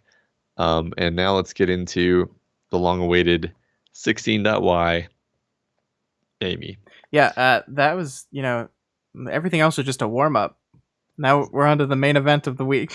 Yeah, pretty much. This is why, everyone, we split this, and we did not do 4 chapters. Uh-huh. Because we're going to be going... I don't know how much longer we're going to be going from here, but I'm going to guess a little bit. Let me look at where our task... Oh, no, it's 10 more pages. Go, Matt, go! Okay. Yeah, so been dreading this one, right? Yep. Yeah, and I think I want to pause here before we get into this and talk about expectations a little bit. After everything that's happened in this book, Amy is awful has become a rather uncontroversial opinion, right? That's a generally held opinion. Amy sucks. Amy's terrible. But the worm formula has always been wait till the character's interlude, right? If you hate them now, you'll read an interlude and you'll feel terrible for them by the end of it. At the end of the interlude. This is kind of what I was expecting, even as recently as a week ago. I was still kind of expecting that we would get an explanation or an understanding of a character that would lead us to perhaps see them in a different, maybe better light, right? This chapter is most certainly not that. Uh-huh. It's not that I don't feel bad for Amy by the end of this interlude. I do in a very specific kind of way that we'll get into as we go. But this is certainly not the let's paint the character in a sympathetic light by revealing the source of their trauma, which will go a long way to explain their actions type of chapter, right? This is not that. It does contextualize and explain Amy's actions, but that just makes it worse. And it's a chapter that is not a good look. You don't come out of this chapter sympathizing with Amy at all. Understanding her, sure. Pitying her, sympathizing with her, fuck no. So this chapter basically bucks our trend of interludes, right? Like, if you asked anyone what is the one thing that these books did, it would be we get to an interlude and we have a character we hate, and then we read their interlude, and then by the end we're like, oh, I get you now. This says no. So the question here is why. The question is, why did we do it this way? Why is this book doing this way? And I think the answer to that question lies within this interlude itself, and I think it's a really interesting one, and I want to explore that as we go through it. Yeah, sure. I mean, I obviously have a ton to say about this, but yeah, let's get into it, and hopefully we'll pick it apart piece by piece. Sure. So Amy pauses before going through a door to meet someone, reflecting on how timid she is. She looks at her maimed fingers and her tattoos, commemorating her lowest point, and thinks that it still hurts every time she looks at it. Yeah, and this is why I love this, because I think structurally what this chapter is doing is it is slowly ramping up to the full extent of Amy's awfulness. It's as if Wildbow understands what maybe the expectation is here. That maybe the expectation is that this chapter is going to give us a different point of view, a different angle on Amy that might make us see her in a more sympathetic light, or have a chance to win us over to her. And he doesn't reveal right away that this isn't going to be what this is. But there are hints here from the very beginning, right? Because on the surface, this moment of her looking at her hand and reminding herself of her lowest point seems to indicate like the pain of guilt and regret. These things, I feel guilty about what I've done. I regret what I've done. I'm acknowledging this bad thing I did, and I feel bad about it. It seems like that. It seems like that's what it's going to be. And you're like, okay, that's good. That's promising. But It's not really that, though. No, it's not. And I love that you pointed that out. That like we're almost. I mean, like you said, we've been conditioned to a degree. We're almost like, all right, Waldo, hit me with it. Like, yeah. Like somehow turn shit into gold. I know you can do it.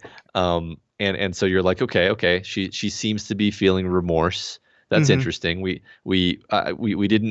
kind of didn't believe she was capable of it, and then like you said, it kind of turns out that it's not a kind of remorse that results in any improvement. Yeah, it's more like a I feel bad about myself. Right. Kind of regret. Because even this is solely focused on herself, right? Yeah. This was my lowest point. It hurts me.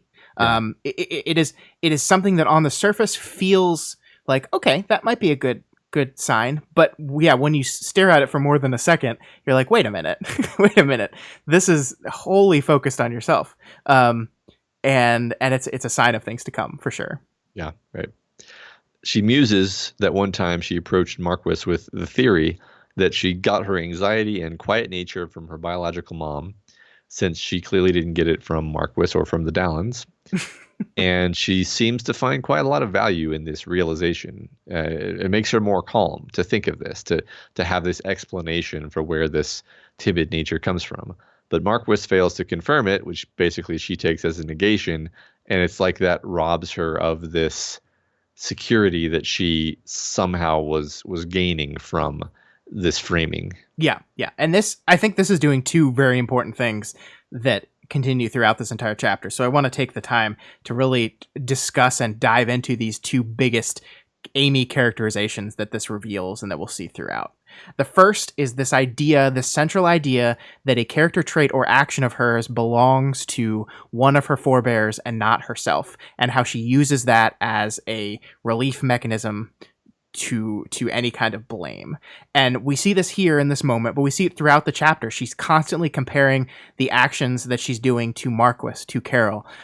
When she does something that she sees a little shady, that's a Marquis thing. When she does something that's a little manipulative, that's a Carol thing. She blames her parents for the person she is and for the things that she did. And look, it is unquestionably true that who we are as people has a lot to do with the people that raised us, that created us, and that raised us. But Amy is taking that idea and releasing all personal responsibility from it and all necessary corrective action from it. Right. Yeah, she's completely shirking the responsibility. It's just like, and I mean, she makes certain choices with full awareness that like, oh yeah, this is kind of a Marquis thing to be doing that I'm doing right now. And it's like, okay, then don't fucking do it if Sure. if it's an issue, right? Right, right. She does it anyway. Yeah, and let's take a step back here, because the arc is called From Within, and in this very last chapter, we talked about we had Victoria hit by this panic attack out of nowhere. It was an attack that was different, but also kind of connected to everything she's been through. And when Victoria looked around, she realized that this is all coming from within me. This is coming from within me, from within. I have the responsibility to look at that and to try to deal with it. It's mine to deal with. By contrast, Amy's version of this arc would be called From Without. None of this comes from within her. None of this is her fault. None of this is her responsibility. And she uses it like in this realization of this shyness, this timidity, this quietness. I think this isn't me. I got this from my mom, and therefore I don't have to worry about it. It's not mine.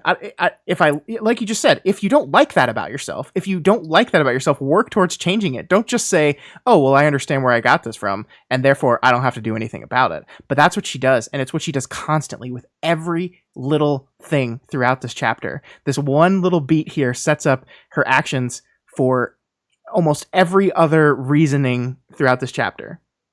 Right. Yeah. I mean, you're forced to go back through things, right? And like the way the chapter starts, she's thinking about like, oh shit, I've always been surrounded by people who were so good at this.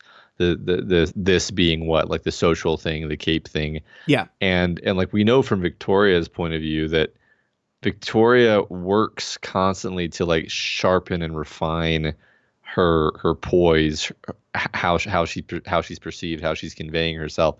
It's not automatic for her. It's a habit that she's taught herself. And Amy has this conception that like, oh, I'm just bad at this, because I never tried, because I am just this way, and it's not my fault. And it's so. I mean, it's really quite infuriating because I think we all know people who are like that. Like we may not know people who are as bad as Amy across the board, but I think we all know people who have this mode of being in the world where everything is someone else's fault. Right. And I think this is one of the reasons why people have reacted to Amy so, like, Jack Slash is worse than Amy. Okay. Yes. Do we agree? Jack Slash is worse than Amy as a human being. Sure. But Amy, it's so much easier to get viscerally riled up by Amy because we all know somebody on that spectrum on the way to being Amy, right? Yeah. We don't know any Jack Slashes usually. Sure. Yeah. Well, I mean, it's like I think you and I were talking about earlier, and it's like alcoholism. Like we found that addiction is a genetic trait, right? Your likelihood to be addicted to something can be a genetic trait. And that doesn't mean, okay, so you're an alcoholic because your father was an alcoholic. Does that mean you don't have to do anything about that now? That you're released from all responsibility to try to make yourself get better? No, of course not. You still have to do stuff about it. Yes, you understand where it came from and that helps you deal with it, but you have responsibility still, Amy. Yeah. But the second thing that I think this is almost as equally important is this ability for Amy's internal monologue to basically be pulling a constant Lisa in a way. Like she always assumes the worst about what everyone is doing. Like in this moment, she asks a question to Marquis about her mother. He smiles. He doesn't say yes or no. He just smiles. And she immediately extrapolates out a complex reasoning for why what she just asked is not true. Without any kind of support from that. And she might even be right in this one instance that her mother was not like this. Her reasoning behind this might actually be spot on. But this is what she does throughout the entire chapter, right? She is constantly reading in to everything people do, making assumptions about what they think about her based on body language, based on interpretations of what they're saying, based on all this kind of stuff. And it is always immediately the most victim creating interpretation for her, right? The thing that makes her seem the weakest, the thing that hurts her the most is what she assumes everyone else means by everything they say. That's reflected in her reaction to just a smile from Marquis here. And I think so this one little beat right here at the beginning has kind of set up these are the two big Amy characteristics, right? These are the two things that are going to carry through this entire Jessica conversation, and we kind of understand exactly why she's going to answer certain ways and respond certain ways to certain things.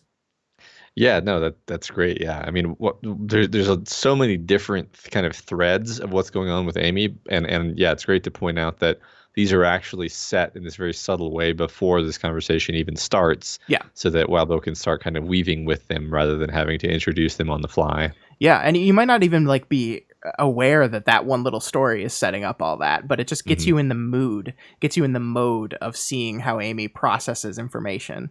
Hmm. So it all feels like it makes sense from a character perspective as we go through, and as it gets worse and worse and worse, and her interpretations are more cruel and more terrible. Hmm. Yep. So she enters the dimly lit massive space of the Warden's Lobby HQ back at the start of the story to meet Jessica Yamada. Yeah, and like this is, I still think Wildbow's playing with us a bit here, and having us go, oh, so this is it. Like this is the chapter where we feel bad for Amy, or we learn more about Amy, and we're gonna do it through a therapy session through Jessica Yamada. That makes sense. It makes sense that we be doing it this way. This is perfect, and I think he's playing off this a little bit. Of course, we know if we think about it for more than a minute, this occurs probably not directly, but soon after Yamada's conversation with Victoria, in which she says Amy is like the most dangerous person in the world and needs help, and Yeah, Jessica's probably like going to check up on that herself, right? exactly. Yep. But I want to point at something in the mood of the atmosphere that Wildbow sets up here. Hmm. Uh, Amy describes the space, the warden's headquarters, as a space that looks like it was the twilight of earliest morning or cusp of evening. So it's this in between, right? It's either right before sunrise or right before sunset, almost as if we're putting this character in this moment, right, where she could go either way. That there's still a chance in the months ago version of Amy for her to go the right way, for her to go the way of not darkness, of light, although we invert those all the time, so don't pay attention to that, but Yeah. you know what I mean. Right. Like she's at this, the mood, the setting of this place is at this hour of change, and it could go one way or the other, and we know where it's going to go, but I love it as this setup of this mood of this place. I love that. Yeah, yeah, I adore that. Yeah, the atmosphere of this place. It actually feels very different than I remember it feeling to Victoria, which Yeah. probably means, well, it probably does feel different to Victoria. I think Yeah. Amy literally feels things differently than other people because she sees the world as being this dark place, basically. Mm-hmm. So Amy offers her hand to shake as a kind of weirdly half-assed power move, which she immediately apologizes for and retracts. So throughout this conversation, Amy is hyper conscious of how she is being seen. Mm-hmm. How should she stand? Where should she stand? Where should she put her hands? Are those women over there looking at me? It's just it's a thread that runs throughout the conversation. Yeah. Everything is calculated because everyone is constantly judging everything you do or say, and it's never positive judgment, right? It's always negative. It's always they're going to judge me harshly because of the way I stand or where I put my hands or what I do this. And later she says she had no idea if she was being manipulated. She didn't have the skill set to even begin figuring it out or to know what to do if she'd been able to put her finger on it. So like Jessica is kind of here. I mean, Jessica's doing a little bit of manipulation, right? In the classic therapy sense of manipulation, right? Where you're using different techniques to try to get someone to open up to you. But it's not like manipulation meant to deceive or hurt you, but she's not even aware enough of that. She's just like, this is probably manipulation. And she's so busy playing this game of like where you stand or power moves or different things that she can't like listen. Mm-hmm. Like she just listen. I mean, I'm really fascinated by this element of her kind of hyper awareness of the context, because Victoria isn't completely dissimilar. You can see echoes of the Carol cultivation here, except the difference being that Victoria's consciousness of appearances is channeled through a kind of proactive mentality that like, oh, okay, I'm going to control how I appear. I'm going to make sure that my makeup looks right, like my hair looks okay, my clothes look good. I have fashion sense, which I work on and spend effort on. I pay attention to how I stand to project leadership qualities. All of these things are things we know Victoria thinks about, does on purpose, takes an active role in. Amy is almost just like she's a victim of everything. She's a victim of where her hands are. Yeah. as if they're not her hands and she can't control them. I love that. Like, and Yeah. it's just as a contrast, it's almost maddening, right? Just the degree to which she refuses to take control or responsibility for anything. Yeah. Yeah. I think you're absolutely right. I love that comparison that, yeah, like both of them are taking the same kind of pressure from Carol, but their reaction to that is entirely different. Yeah. One is It's yeah, active and one is passive. Well, and one is woe is me and one is, oh, I got to do something about right. this. And if we're going to blame Carol for this, you could say, yeah, Carol kind of fucked her up here, because Carol Oh yeah. has installed all of this hyper awareness of how she's being perceived without really teaching her how to channel and control it the way Victoria is able to. I don't know. I don't know whether we should really blame Carol for that. Like 100%. I don't know. I don't know how to blame. I don't know. This whole chapter and this whole idea gives me, like, it leads me to be very confused about the role of blame, because like at a certain point it's like, yeah, I mean, maybe Carol did do all of this to you. Maybe Carol's 100% responsible for all of your problems. Sure. Okay, now what? Now what? Yeah, exactly. Now what? So like, yeah, it's like, it's great that you've come to realize that. I think that's an important first step in dealing with your problems, but that doesn't solve the problem. It doesn't solve the problem to point at your mom and say, okay, it was your fault. Okay. So now, Right. yeah. Right. Yeah. And I mean, like, Victoria, to compare again, acknowledges that a lot of her issues come from her mother, and she's actively trying to do something about it. She is, and she doesn't always succeed, and sometimes she makes bad choices, like, for example, charging blindly and punching a rock really hard that might end the world. Not a great look, but she's active. She's doing something.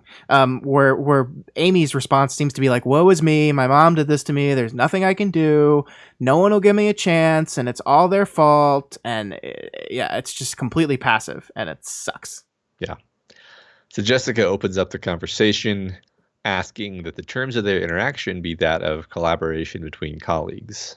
Which is kind of bullshit, because, like, I think she's framing it in this way specifically to not set off Amy, but she's treating this like it's a therapy session, right? Like, she starts the conversation with, which name would you like to go by, which is Jessica's tried and true first statement of beginning of a therapy session, right? That's been encoded into our heads at what Jessica does at the beginning of sessions. So I think that's supposed to indicate this colleague thing is more of a, I don't want to call it a manipulation technique because that has a negative connotation, but a tactic to get Amy to open up, to say, we're colleagues. I'm approaching you on your level, not on authority level. Right. You know, when it's manipulation I approve of, I prefer to call it leadership. Yes, So we've had this conversation before. Yeah. So, but yeah, no, I love that. I honestly, I forgot that was the way that Jessica opens up her conversations with patients. She's giving her the opportunity to define herself. That's fucking perfect, actually, because like she's giving Amy the opportunity, like, tell me who you are, define yourself. Yeah. And Amy's like, I don't know. Yeah, well, Amy, I guess. Right, like Amy's immediate answer is to not answer the question literally, is to not say, well, here's who I think I am. It's to say, okay, who does she want me to say, in who does she want me to be to answer this question? Which is just gamifying the conversation again, right? It's not actually being truthful. It's not actually being honest. It's just trying to win. Yep. Ugh. Yeah. Fucking Amy. Yep. So, I just enjoy this bit dropped in here where Amy's like, yeah, I could single-handedly beat the machine army, but they won't let me. Yeah, weird flex, Amy, but okay. Yeah, right. And then Amy confesses that she's dating who we can surmise is Bianca. Well, that fucking explains a lot, doesn't it? Holy shit! When I put that together, my brain exploded. I mean, it makes you now understand kind of why Goddess was not using her power on Amy during that whole thing. It also kind of paints the way that went down as like really fucked up, like somehow even more fucked up than it already was. Yeah. Like she had her monster friend Chris kill her girlfriend and then like assumed her role of power. It's like, and fucking A, Amy. And somehow got out of this entirely, like, without feeling like she was responsible for any part of it. Yep. Yeah, amazing. Yeah. Stunning. But she is bringing this up as a way to explain this feeling of numbness, right? Her work, her dating life, she feels nothing. She's unsatisfied. She's not happy. And like, look, man, like that happens sometimes. Like you just get depressed or you're going through some shit and like you just lose a little feeling like you're not experiencing joy in the way you were before. But like you do something about it. You Right. like you go see someone or you get medicated. Like Yeah. you react to it in a way and not just say, well, no, the only thing that made me happy ever was Victoria. So that's the only thing. Right. Yeah. I mean, yes, the cure for your anhedonia is not the thing that you imagine that it will be. Like that's never Right. zero, never actually how that works. You know, and I'm gonna jump around between a couple of different parts in the chapter here, but Sure. like I think it's interesting that she has this narrative where like I've tried to date other people, and the one thing that she never talks about is like having friends. She only has her family who sucks and who she doesn't like and doesn't trust and doesn't get any real support from, or at least doesn't feel any support from, even if they're giving her support. And then she has a few people she's tried to date, which have not been successful. Yeah. But it seems like she's never had any friends. Mm-hmm. And that's like a huge problem. Sure. Right? Like how are you, what are you even doing trying to date people if you can't even have like a normal human friendship with another person? Matt, nobody will be friends with her. I mean, that's true, but like no, it's not. I mean, it's true in the sense that in her mind, it like she's just gonna like sit at home and say, "Why isn't anybody friends with me?" Well, like, no one would be friends with her because she's a fucking drag. But like that's because she refuses to do anything for herself, right? Yeah. Yeah, that's I don't know. This is something. It's interesting because it's almost like I noticed it due to its absence. Sure. The absence of just she has no friends. Like, I mean, Taylor was like the most, you know, comically lonely person in the world, and she had friends. Mm-hmm. Yeah. Like she always had friends. Yeah. In all the different phases of her life, it was important to her. Victoria obviously does too. Well, and I mean, I think having friends, having an actual support system would go against her kind of victim complex, right? Yeah. Because like, yeah. I don't have friends, and then the reason I don't have friends becomes part of my victimhood. It's fucking bullshit. Exactly. Oh god, yeah. So I think my favorite bit of the whole chapter is when she talks about going to the birdcage, and Jessica says going to the birdcage could have been a permanent transition. They shouldn't have let me demand to go there, she said, quiet. You literally threatened to release a virus that would kill millions of people if they didn't let you go in the birdcage, and your response now is, well, they shouldn't have let me. I like the detail there, though. It's not they shouldn't have let me go there. They shouldn't have let me demand to go there. They should not have let me make a demand. Like, that is so absurd. Dude, yeah, the backflips are just so impressive. Yeah. That's why it's my favorite. It's just like you can't even say that out loud and not notice that it's stupid. Yeah, but she manages stupid. it. Yeah. And she is convinced that is right. That like I just it's absurd. It's absurd. Yeah. I mean, I think it's worth saying that like we're never does this cross the line into being unbelievable. Yeah. Like this is writing, this is fiction. Sure. We're saying it's absurd, but never does it cross that line into actually being absurd in the sense of triggering disbelief. You're just like, God, fuck her, you know? Right. But you buy it. You're in the story. Yeah. I think that's worth pointing out. I do think this is an important moment too. We've been kind of jumping around. I think we've kind of slowly been coming to a realization that Amy this isn't going to go the way we think. But this is really the moment for me that I fully came to realize just how bad it was going to be, right? Mm-hmm. Because this is such an absurd statement. Mm-hmm. It is such an insane, absurd thing to say that you're like, oh, so this is the way that's going to go. Okay, and then from here we really dive into the truly reprehensible, monstrous stuff. Mm-hmm. Yeah. So eventually, Amy can't stand the strain of not talking about Victoria for 5 seconds, and pulls the conversation to that topic. And she talks about how dating Bianca is just not satisfying enough, and she just really needs to be with Victoria. And I love how this is presented, because Jessica basically says, look, Victoria has decided that she doesn't want any contact with you. And if you care about her well-being as much as you say you do, you should do the same thing. You should maintain a similar distance and non-contact. Amy's response is, you asked about my dating life earlier. As a colleague? I did. But as a colleague, I'm hoping you'll at least acknowledge what I said first. I will, but let me say my stuff first. Please note that she does not actually get back to acknowledging what Jessica said. Jessica forces her to, basically. She keeps bringing it up again and again until she forces Amy to acknowledge it, which is awful. But the gist here is, I'm numb. I don't feel anything. And the only way I'll ever not be numb is to be around Victoria again. And nothing else in the world is going to make me happy. And it's not fair that I don't get to be happy. Ergo, I should get to be around Victoria. I should be forgiven.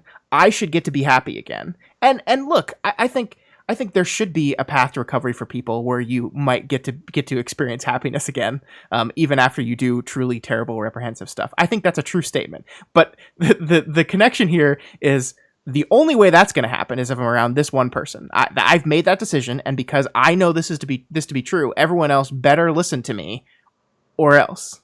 Right. Yeah. Right. It's a weird. There's a lot of doublethink throughout pretty much everything about Amy, where it's almost like, yeah, that or else is something where it's almost like she comes to the edge of saying it, but instead of saying that, she goes on this lengthy thing about how, do you know how bad I could be? Right. And she, like, it's a weird, like again, like she's talking out of both sides of her mouth, because she's like, oh, I would never actually threaten you, because that would be really bad, obviously. Even I can see that would be bad for me to threaten you. Yep. But I'm definitely going to talk about how threatening I am. Mm-hmm. Yeah, which is the same fucking thing. Yeah. And sometimes I think she comes too close to just causing this whole internal house of cards to crumble, though, because like when she says right here, I don't want to take time, Amy said, a little bit emotional now. I don't want to work from 9 until 9 every day, and I don't want to work from 9 to 5 or 9 until noon either, with half my day or my evenings spent on dates.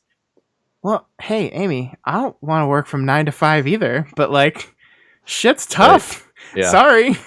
Yeah, we all have things that we don't want to have to do that we still have to do. I don't know.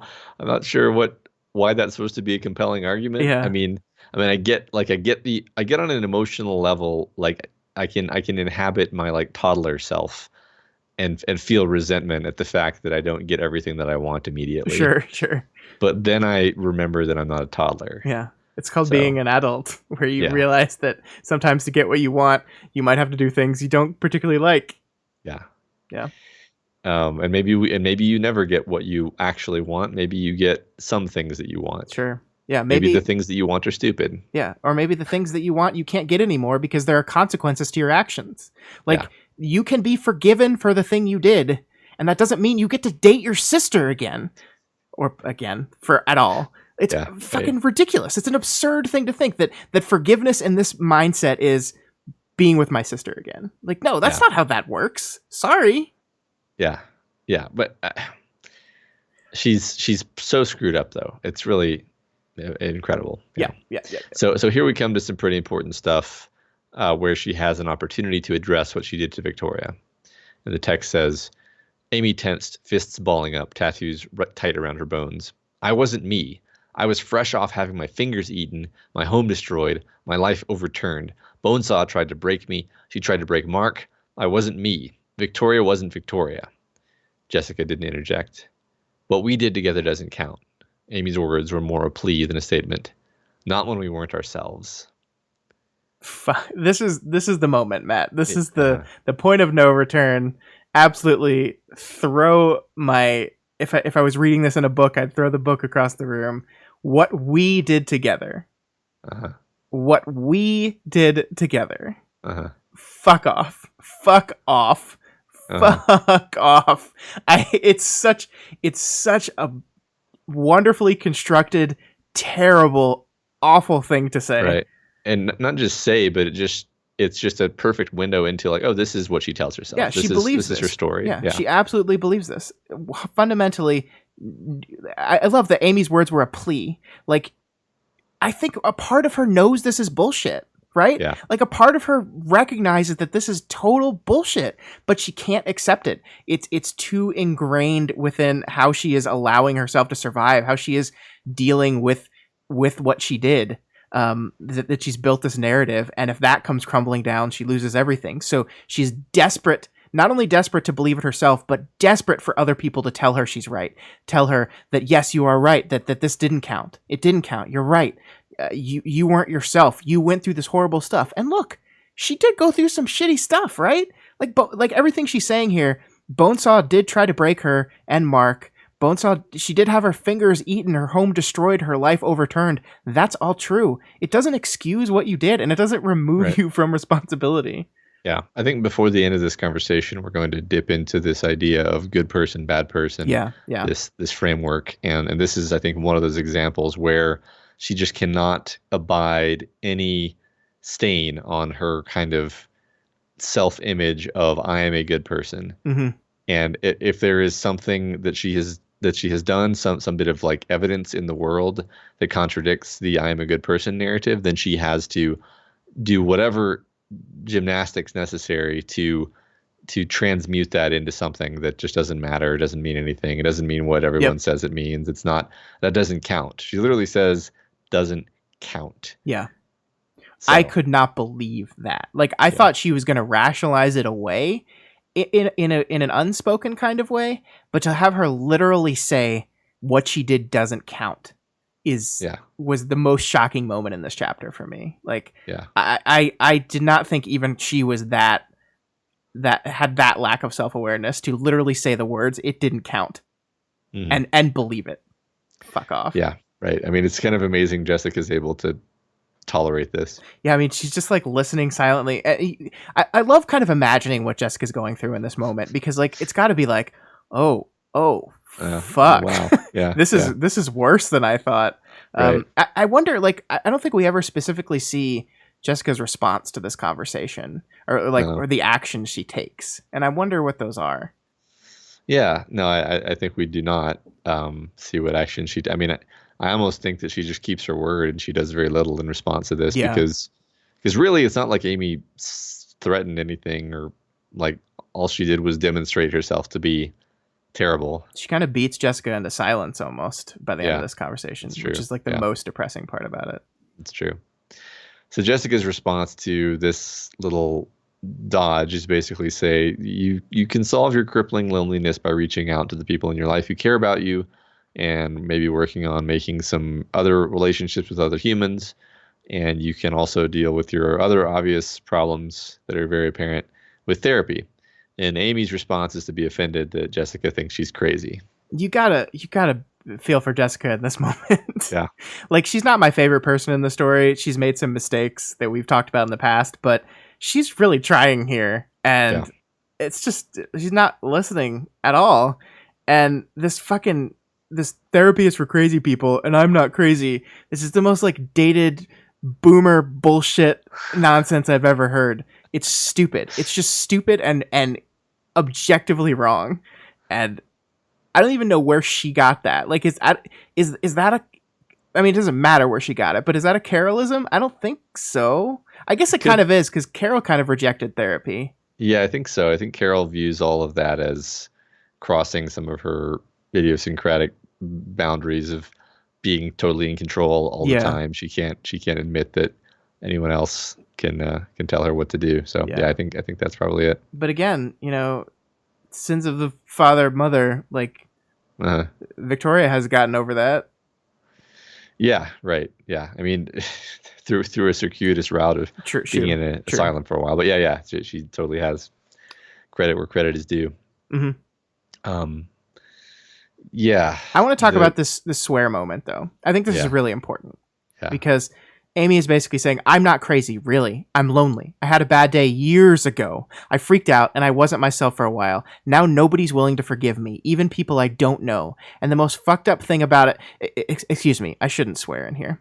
Um, I like this is really interesting because I Mhm. mean, not only is this a fun connection to Riley, who she's been spending a lot of time with, so maybe the no swearing thing has caught on a little bit, but it's also like to me a good demonstration of Amy's really fucked up understanding of appropriate and inappropriate Uh-huh. in a kind of childish way where swear words bad.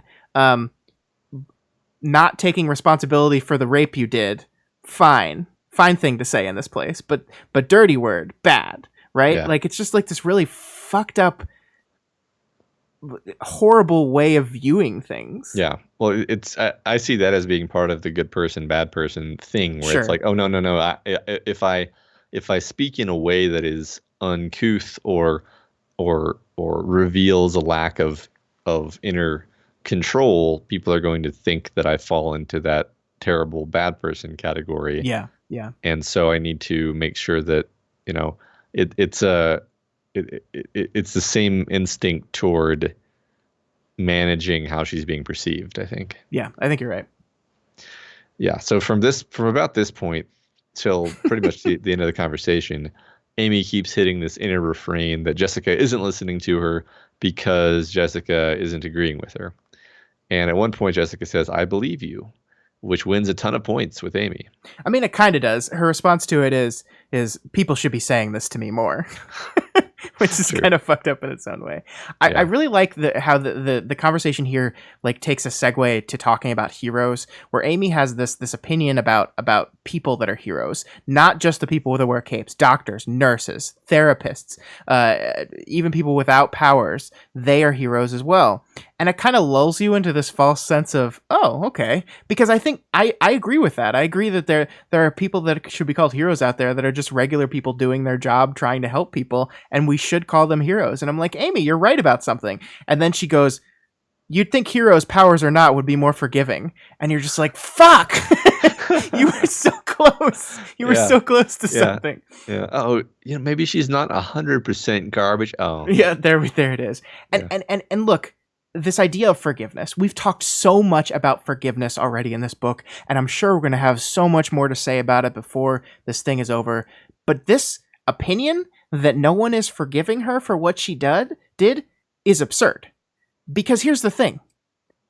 Everybody's forgiven her, except for one person. Her parents are inviting her to a barbecue. She's in Warden's headquarters right now helping them, right? Like she is responsible for she's been given a lot of responsibility. She's not in jail. Society has basically said, okay. Yeah. There's one person who hasn't forgiven her. One person.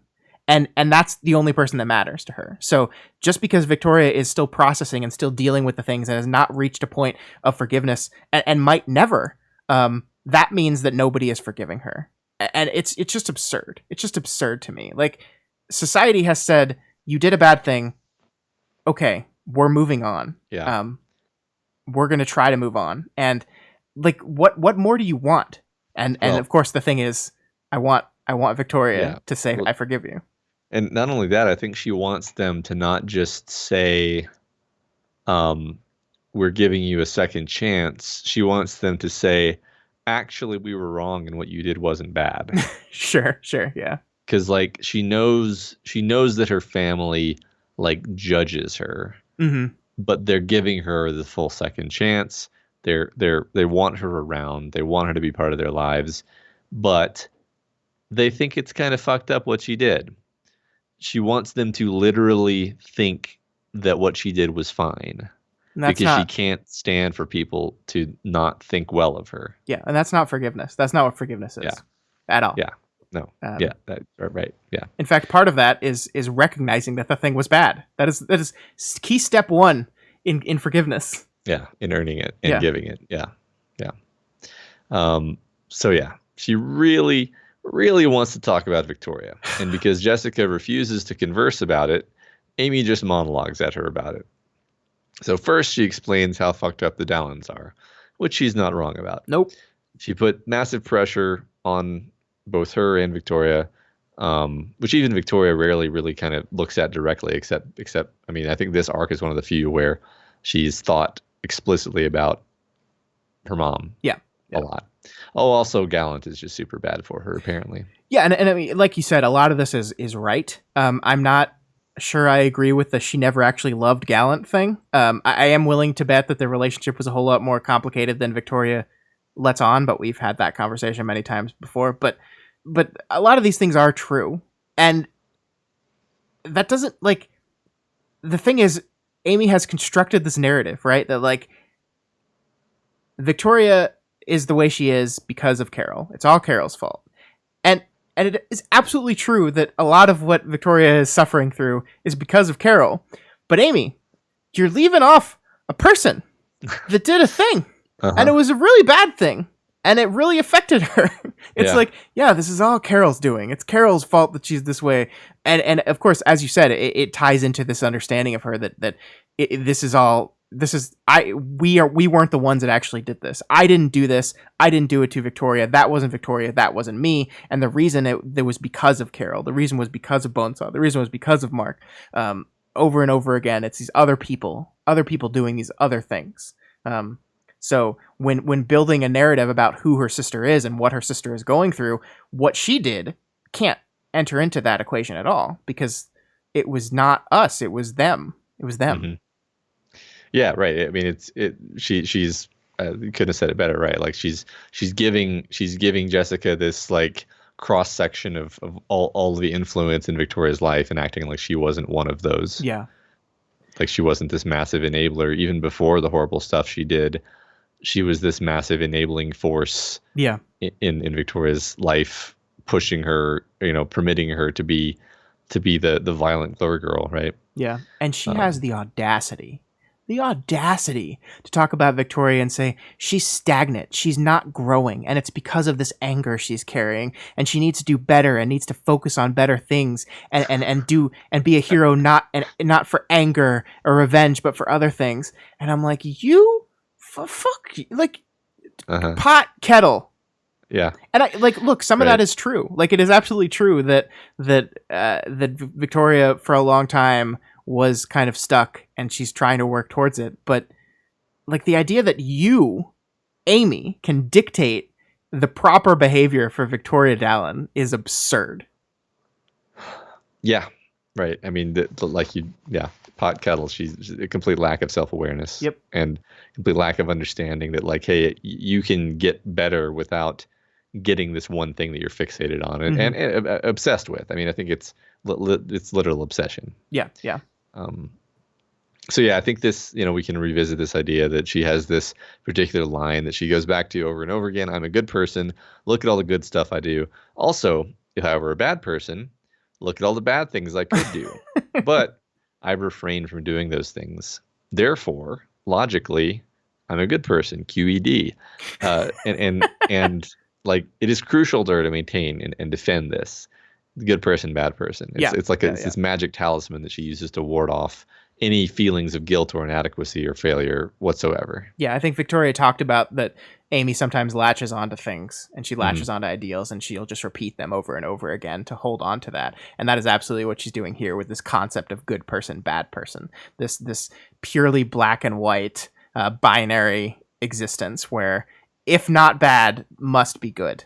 And it's just nonsense. Yeah. Right. It's interesting to watch, to step back from this conversation and watch how she kind of pirouettes around being pinned down and reflect on how Victoria, back when they were confronting each other on Sheen, was like, you have to nail her to the ground, rhetorically, and hammer her on the points where she's weak over and over until she can't like dodge out of seeing the truth of it. And Jessica can't do that here because, number one, this isn't even a real therapy session, and even if it were, I mean, it's just not a context where Jessica can really hammer her on anything. She would just leave. So, and I mean, like, I think the fascinating thing about this conversation and how it's written is kind of this idea that I think from Amy's mind, like they're two people playing chess against each other, and Amy is just like dominating. But I don't think Jessica's trying to do that much manipulation, especially at this point in the conversation where she's really just stopped saying anything and is just giving Amy the rope to hang herself on. Like Amy's just continually making this worse and worse and worse, and Jessica's just like being silent or just saying, "Well, no, not like that," or just not even really like. There's no chess going on here. It's just Jessica listening and allowing Amy to dig her hole. Yeah, absolutely. It's terrible. Yep. I love, but we're reaching the end of the conversation, right? And Jessica, now having listened to all this, is like her last big pitch where she's like, "Please correct me if I'm wrong on any of these points. There's no color in your life. Your days are rote and directionless. You have no connection. You have connections to family, but you consider yourself alone, and you want this connection to Victoria very, very much." That's what I said. It seems like a recipe for problems. No, listen, it's cherry picked from what I said, but it's absolutely missing the heart of what I'm trying to say. What? What I'm trying to say is she owes me love. Yeah. Yeah. And then following that, Jessica tries to get her to say, "Hey, will you at least tell me that you'll stay away from her?" And she's like, "Yeah, but I'm totally gonna say goodbye to her if I have to." So yeah, so no. Yes, but if she calls, I'll go to her. Yeah. And I reserve the right to say goodbye. What does that mean? What do you mean you reserve, like, as if you have the authority to grant yourself that right? What are you talking about? Like, yes, I'll stay away from her until it comes time for me to say goodbye, and then I definitely won't. Which, of course, we know is exactly what happens. She fucking gets her all goddessed because of that bullshit. Yeah. I do love the weasel language of saying I reserve the right, because it's like, well, you don't have it. Yeah, you can't reserve it. Yeah, that's not how that works. Yes, I'd like to reserve that library book. Right. No. What you're saying is you're going to violate the boundary. Yeah. If X condition is met. Okay. Yeah. Well, good to know that, I guess. Yeah, and X condition is entirely in my hands. Like, it's not like if she calls, I'll go to her is at least like you can say, okay, I'll wait till she contacts me. Kind, right. Yeah. But then the second one is, and whenever I feel like it, I'm going to decide to do it anyway. So yeah. Awesome. Great. And then she wraps up this really nice conversation using the invasive insights gleaned from her power to broadside Jessica's mental state in a way that makes her tear up and probably sets into motion a chain of events that lead to her life being destroyed. Yep. This is all framed as being from a place of compassion, but yeah, and pardon my connection tissue here, but she is violating her. Yeah. She is raping her in a way, and Jessica is saying, like, she's basically saying no, like I consider this a violation. Stop what you're doing. What you did was wrong, and continuing to bring this out is wrong. And she's not listening. I mean, like this idea that I did this one terrible thing a couple of years ago. I had one bad day and did a thing. You're doing it in a different way right now. You are violating this person's privacy. You are violating the inner workings of this person, and she is telling you to stop, and you are not listening. You are not listening. It's just an incredible lack of empathy. Yeah. Yeah. It is, and it is, like you said, it is not outright threatening, but it is also using a kind of passive language that comes off as threats. So it's like she's not saying that I can consider this a warning. Jessica is what she's saying. You're gonna break. Consider this a warning. And it's such double speak language. It's so awful and terrible and mean. It is truly reprehensible. Like, everything she said in this conversation is bad, but it's been bad in like a very like not direct way. Like, she's not saying this stuff to Victoria. She's just thinking it out loud. But this is when she's actually taking direct action against another human being in a horribly cruel way. I hate it. Yeah. Right. I mean, I remember one of the previous times where we had an Amy heavy discussion, I was like, oh, she's dumb. Her problem is she's dumb. And now I'm like, well, no, Mm, Not yeah. really.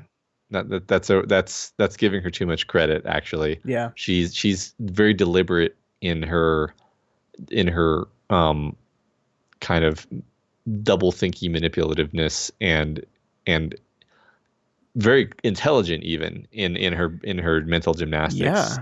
that the degrees she'll go to avoid having to look her actions in the face. Sure will. Yeah. Yeah, and she leaves this section acknowledging that she didn't much feel like a good person, which is like the Yeah. closest she gets to any kind of actual realization. But Yeah. not that it'll stop her actions at all, of course. Right. Yeah. For she felt bad for like 2 minutes, and then she figured out a way out of that. Yeah. So we skip to now, with Amy trying yet again to restore Hunter's condition.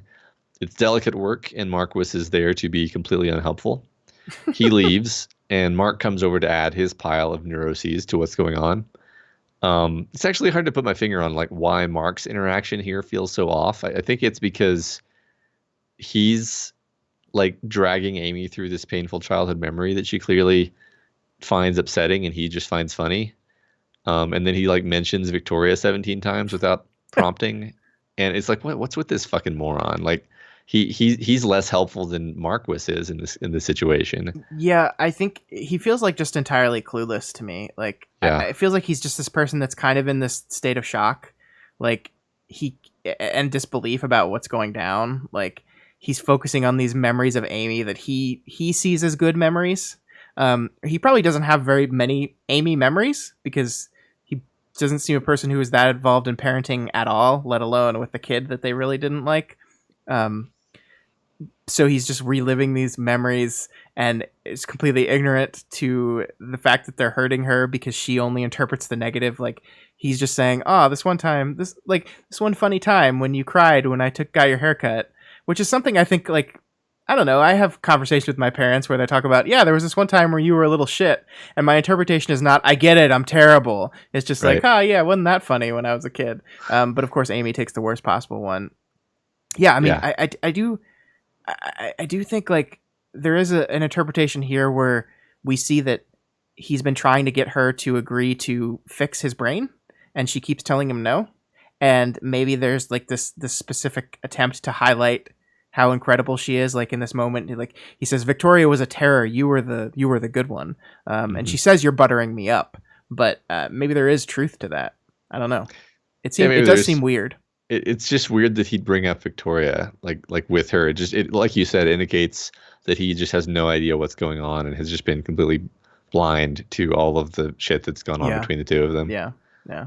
Um, I do think it's interesting, and I want to kind of focus back on setting again because we had this wonderful setting in the last conversation where we talked about twilight or early morning and this chance of going good or bad, and I think the end of that conversation was absolutely going bad. The helping hand that Jessica offered was soundly rejected, and she's heading down this path of darkness and terribleness. And so we cut from the scene of the light about to change. There's these giant statues of these huge heroes, like some of the most heroic people that ever existed. And now in scene number 2, she's in this dark room operating on these people, and who she's surrounded by: Chris, Marquis, Dot, who's all people like joking around and talking about death and casually as if they have no moral compass.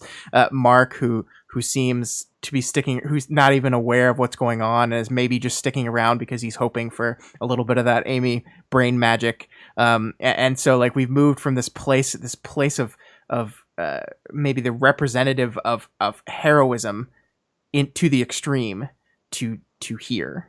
And it's so that was a moment of deciding. That was a deciding moment, a moment of choice. Amy made that choice. Now we move to now, and this is where she is. And yeah, hooray! right. This is one of the things that kind of highlighted for me that idea that she has no friends because she's surrounded by people, right? She's not Yeah. alone. It's just that all these people suck, and like she doesn't see them as supporting her. Yeah. Even though she has two fathers here, she basically has to. It's like they're just annoying distractions, and they're genuinely not being helpful. Like it's not even her being dumb that makes her think they suck. They actually just suck. They're not helping. Yeah, at all. And Yeah. then she's got her shoulder devil, uh, and then she's got Chris, who's just his whole own bag of garbage. Uh, and so yeah, it's where's your friends, Amy? Yeah. So yeah, You rejected the person that genuinely cared about you to surround yourself with these people. yeah, Cool. Good job. right. One of the things I noticed that stuck out to me on a second read of this section is there's this quick double beat between these two sections of Amy talking about how the stakes are higher. In the first, she's about to walk into the conversation with Jessica, and she says this wasn't quite like usual. The stakes were higher. So she's labeling that conversation as higher stakes. Then she says it again here when operating on Hunter with her father around, knowing the parallels to Victoria. She said no, and he wasn't happy about it. He was less happy about Hunter given the parallels to Victoria's, which meant the stakes were higher. And it seems like she's constructing this image in which the stakes are always higher. And therefore it requires her to like be on her game in a way that is specifically horrible. I just found that double beat of that interesting. Well, especially when it's Victoria adjacent, like Sure. anything Victoria, like the stakes here are, Victoria's going to think ill of me if I fuck this up, Yep. and she's going to forgive me and be with me if I do a really good job on this. Is the story she tells herself? Yep. So I like that stakes equal Victoria. So the only time there are actual stakes in anything is when it's dealing with Victoria, and that kind of shows how she makes her choices, right? Yeah, And right. I mean, terrible. nothing means anything to her except for that. Which, yeah, I mean, if we can cultivate any pity for her, it's like the idea that you're so obsessed with someone that you literally don't care about anything else. That sucks. Like that would suck to be in that state. Sure. If you find yourself in that state, try to get out of it. Don't try to get that person. That's the wrong move. But totally. Yeah. No, I agree with you though. That idea that would be awful. Yeah. Awful. So her healing of Hunter fails, and she goes all mince-made, almost skewering Amy. At least Mark can be useful in saving her from actual death. Hooray! Thanks, Mark. Glad you saved Amy. Good job, buddy. Yeah. But I mean, I think the important thing here is that we see her attempts to heal Hunter, to fix Hunter, are not working, right? She's still not acting like herself. This preoccupation with masks that we see Hunter talk about seems to indicate that shard bleed through. And Amy is not fixing her. And she admits in this moment, I might not be able to do it, which is very different from what she pledged to Victoria, right? Yeah. Hey, remember in the good old days when she agreed to give it like one last attempt and then come to Earth Gimel and submit herself to the authorities in exchange for a conversation? Remember when she did that? She doesn't. Those were the good old days. Oh man, no, I literally forgot she agreed to that because it's so far from her mind and absolutely not something that she would ever do. Doesn't even think about it. Yeah. It didn't count. It didn't count. I mean, even at the time, I wonder if there was any part of her that believed that, or if it was just like, whatever I have to say, here, more words, words out of my mouth, absolutely. To make you. Because I think she totally did, because she thought that as soon as I say these words out of my mouth, she'll understand, and that won't be necessary anymore. So right, yeah. And then I'll just go fix Hunter, which will be easy, because I think she may have actually believed that. Yeah, I think she's still not clued into the fact that her power hates restoring things and only likes making new things. Yep, that's kind of how I view it anyway. Mm-hmm. So we learn from Chris that Teacher is out of the running. His thralls are all released. Breakthrough is in, whatever that means. Chris wants to use this to justify accelerating his plans for his production facility, and she concedes. Yeah, but she concedes, acknowledging that this doesn't seem like the move a good person would make, right? She's built up this narrative, this good person, bad person narrative, and says, this is not a move that a good person would make. But then she does it anyway. And she's talking about how this whole goal of hers is to preserve the good and healthy parts of humanity, but she admits that she's not even sure she believes that she knows what those concepts mean anymore. But she does it anyway. Yeah. Well, and the thing is, we know her. We know that she's going to do it anyway, and then she's going to find a way in which it was a move a good person would have made, even if it results in terrible consequences. Chris shouldn't have pushed her Chris Right. shouldn't have put all that pressure on her, Yeah. and it's not her fault. Yeah. It's really interesting to contrast this good person, bad person kind of mantra, if you will. Okay, that's not really what it is, but it's a framing, and I like to contrast it with Victoria's way of navigating morality, because she also needs her own system to help her figure out how to make the right choice. Sure.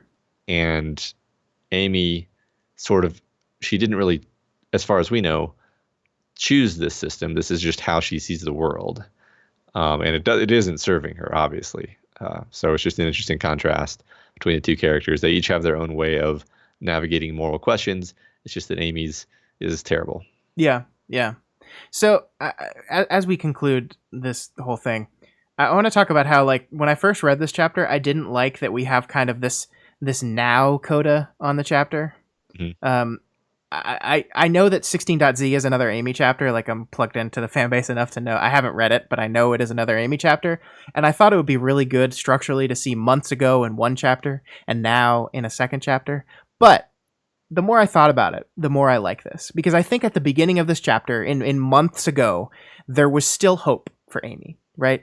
Even with all her externalizing, even with all her failing to acknowledge what she did and failure to take responsibility for it, and all these things that she's put in the way of her progress, there was still hope.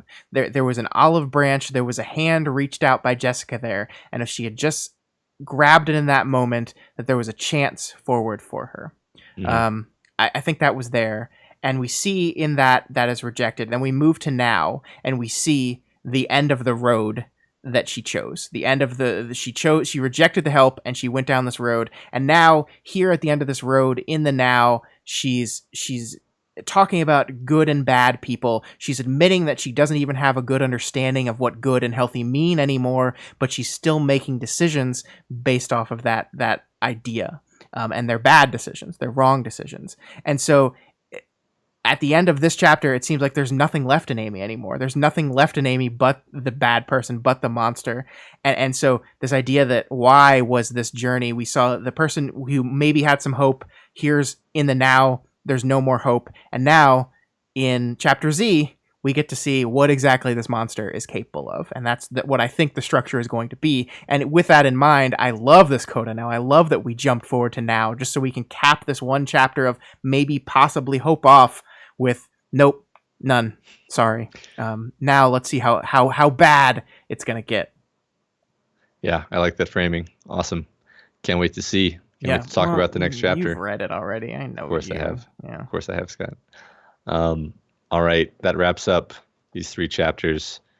No discussion question this week because we are going to be doing another 3 chapter next week. Yeah. And we're just not going to have time. Yeah. This chapter went really over, and next is going to go over as well. So, no discussion question. There will be a new one next week, though. So, but just feel free to discuss, reply to things that we have said in the thread, and we just talk about that. And so that's all we got for you this week on We've Got Ward. You guys are all part of this show, so feel free to provide us with advice, questions, or thoughts on this week's reading. You could reach out to us via email at gotwormpod@gmail.com or over on our Twitter account at gotwormpod. I will start doing live readings again this week. I did one for Y, but I didn't do one for the other channels, but I'll start doing those again. And of course, my personal Twitter is at ScottDaily85 and Matt's is at Mordina. Amy did nothing wrong. Oh, God. I can't believe that's your Twitter, Matt. That's Jesus. Thank you, Scott. I appreciate that. If you're not already subscribed to We've Got Ward, we strongly recommend you do so and never miss an episode. You can find us on iTunes, Stitcher, YouTube, Google Play, pretty much anywhere else podcasts can be found. And of course, you can find this and all the shows we do over at our website, doofmedia.com. That's where you can find this month's edition of the book club, in which Matt and Elliot talked about The Black Company. I didn't get to participate in that one because I was sleeping, recovering from my film festival. But it was a good conversation. We figured out some stuff. It was a really interesting book. It's doing a lot of interesting things, and I enjoyed that conversation. So check that out. Also, I was on the last episode. No, not the last episode. I was on the 2 weeks ago. 2 weeks ago episode of Do the Right Thing. I listened to that prompt podcast. I listened to that in between movies at the film festival. Oh, thank you. It was a good story, Matt. Well done. I appreciate that. So yeah, that's what's been going on. And yeah, cool. So if you like any of these shows and you want to support them, please consider donating at patreon.com/doofmedia. You can donate $1 a month or whatever else you can afford. Supporting us on Patreon gives you tons of great bonuses like voting in our quarterly fan art contest, like the vote that's about to open up for this fan art contest that's been ongoing right now. The costume contest, which is it's about to start. Yeah, it's October. Shit. It's October now. Hangout sessions with us monthly. We had a really big hangout session recently. 2 Fridays ago. We had the Media MD guys, we had the Do the Right Thing guys, and we had Michael, all hanging out, having a big debate about important topics. We solved all the world's problems actually in that conversation. And in order to hear that conversation, we just need a $5 donation. So yeah, and I couldn't attend that one either, but I did listen to some of this talk about anime, and wrong. Well, next time maybe you can say your piece, but right now you didn't get to. So, and of course, while you're over there on Patreon, make sure you donate to Wildbow at patreon.com/Wildbow. This is his world. This is his crystal red landscape. We are just trapped in it like echoes. At least we'll wake up soon. Yeah, will we?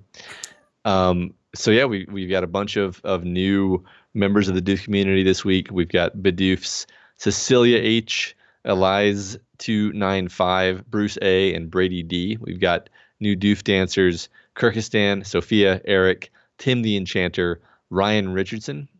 We've got Doof Troop members Mike, Steven Z, and Koalas DLP. And we've got Supreme Leader Doof Daniel K. Wow, guys. Wow. There's a baby. Yep. There's an upset baby. Let me go deal with this. Yeah, I'll be back in a little bit. Yeah. Okay. Hi, sweetie. What's wrong? Oh, no.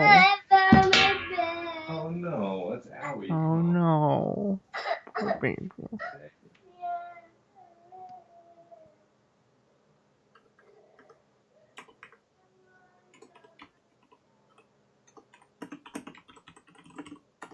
Poor baby.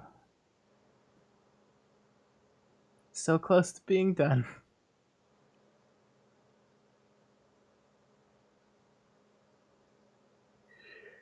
Ooh, I guess I can read the chat now.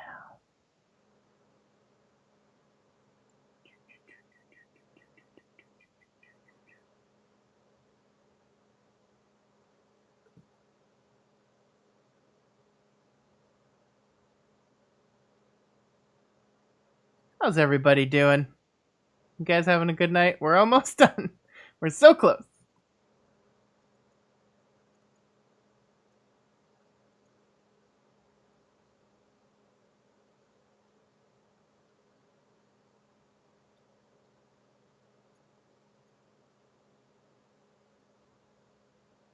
I'm going to sneeze. I don't want to, but I'm going to sneeze.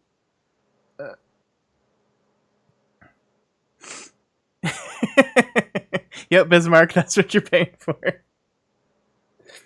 Go pee, Kippos. What are you doing? I think that is the first guest star by a child of Matt, and it was only an audio guest.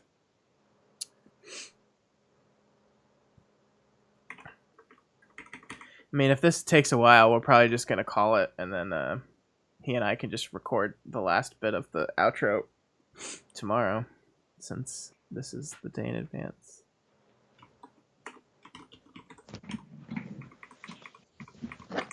Hello. Oh, he can't hear me yet. Hello. So I didn't stop the recording, FYI. Okay, neither did I. That's good. Okay, yeah. She fell out of her toddler bed, which was like a 1 foot drop, so scared her. Yeah, that is scary. Yeah. Waking up falling is a scary feeling. Right. Okay, so I forget where she... Do you want to just redo the special thanks thing? Because I don't remember exactly when. I think I was done. I'll just do Supreme Leader Doof again, and then you can stitch it together. Okay. Does that sound good? Yeah, that's fine. All right. And new Supreme Leader Doof Daniel K. Wow, that's a lot of people. Yeah, thanks, guys. We asked you guys if you could get us over the hump of our next goal while I was away, and God, you did it a lot. Wow, thank you so much. Yeah. We definitely hit our goal. So we didn't announce this at the beginning, but we'll announce it right here. Our podcast, diving deep into Stephen King's The Dark Tower, is going to happen. We are doing that now. That show is in. I'll generously call it in pre-production because there's a lot of stuff I have to do behind the scenes. Basically, I have to reread all the books too, just to make sure so I can guide Matt through them expertly. I think I'm just going to reread them one at a time, though. I think I'm going to reread the first one, and then you and I are going to start with it. So.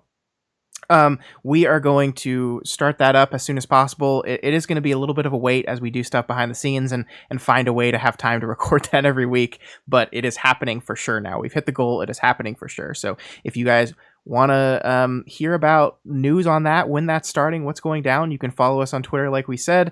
Subscribe to any of our podcasts. I'm sure we'll talk about that when we release it. Subscribe to us on YouTube so you can see it there. That's the way. The as of yet unnamed Dark Tower podcast happening. Very excited about that. Thank you guys so much. Yeah, I can't wait to be the Scott for once. Yeah, and I'm gonna be the Matt. And everyone's gonna be like, "Whoa, look at Matt! It's Scott." I almost called myself Matt. Look at Scott keeping that straight face as Matt makes predictions. Whoa! And I'm gonna be so good at making predictions because that's how this is. That's just natural. Mm-hmm. Yeah, sure. Yeah, cool. All right, so thank you so much for all of you that made that happen. Each and every one of you. Y'all are amazing.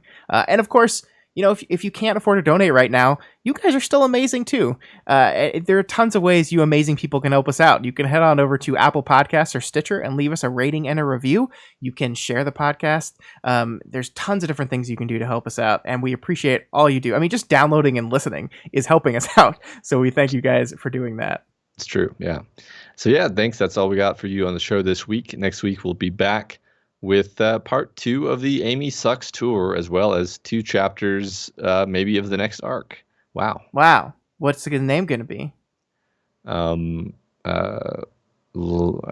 Light. It's a great guess. Shiny. It's terrible. Shiny. I'm stopping the podcast. Okay. Good.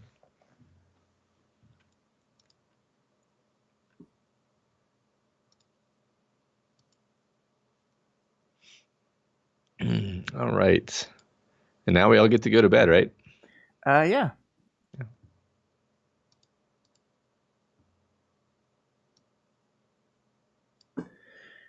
I have to edit a podcast.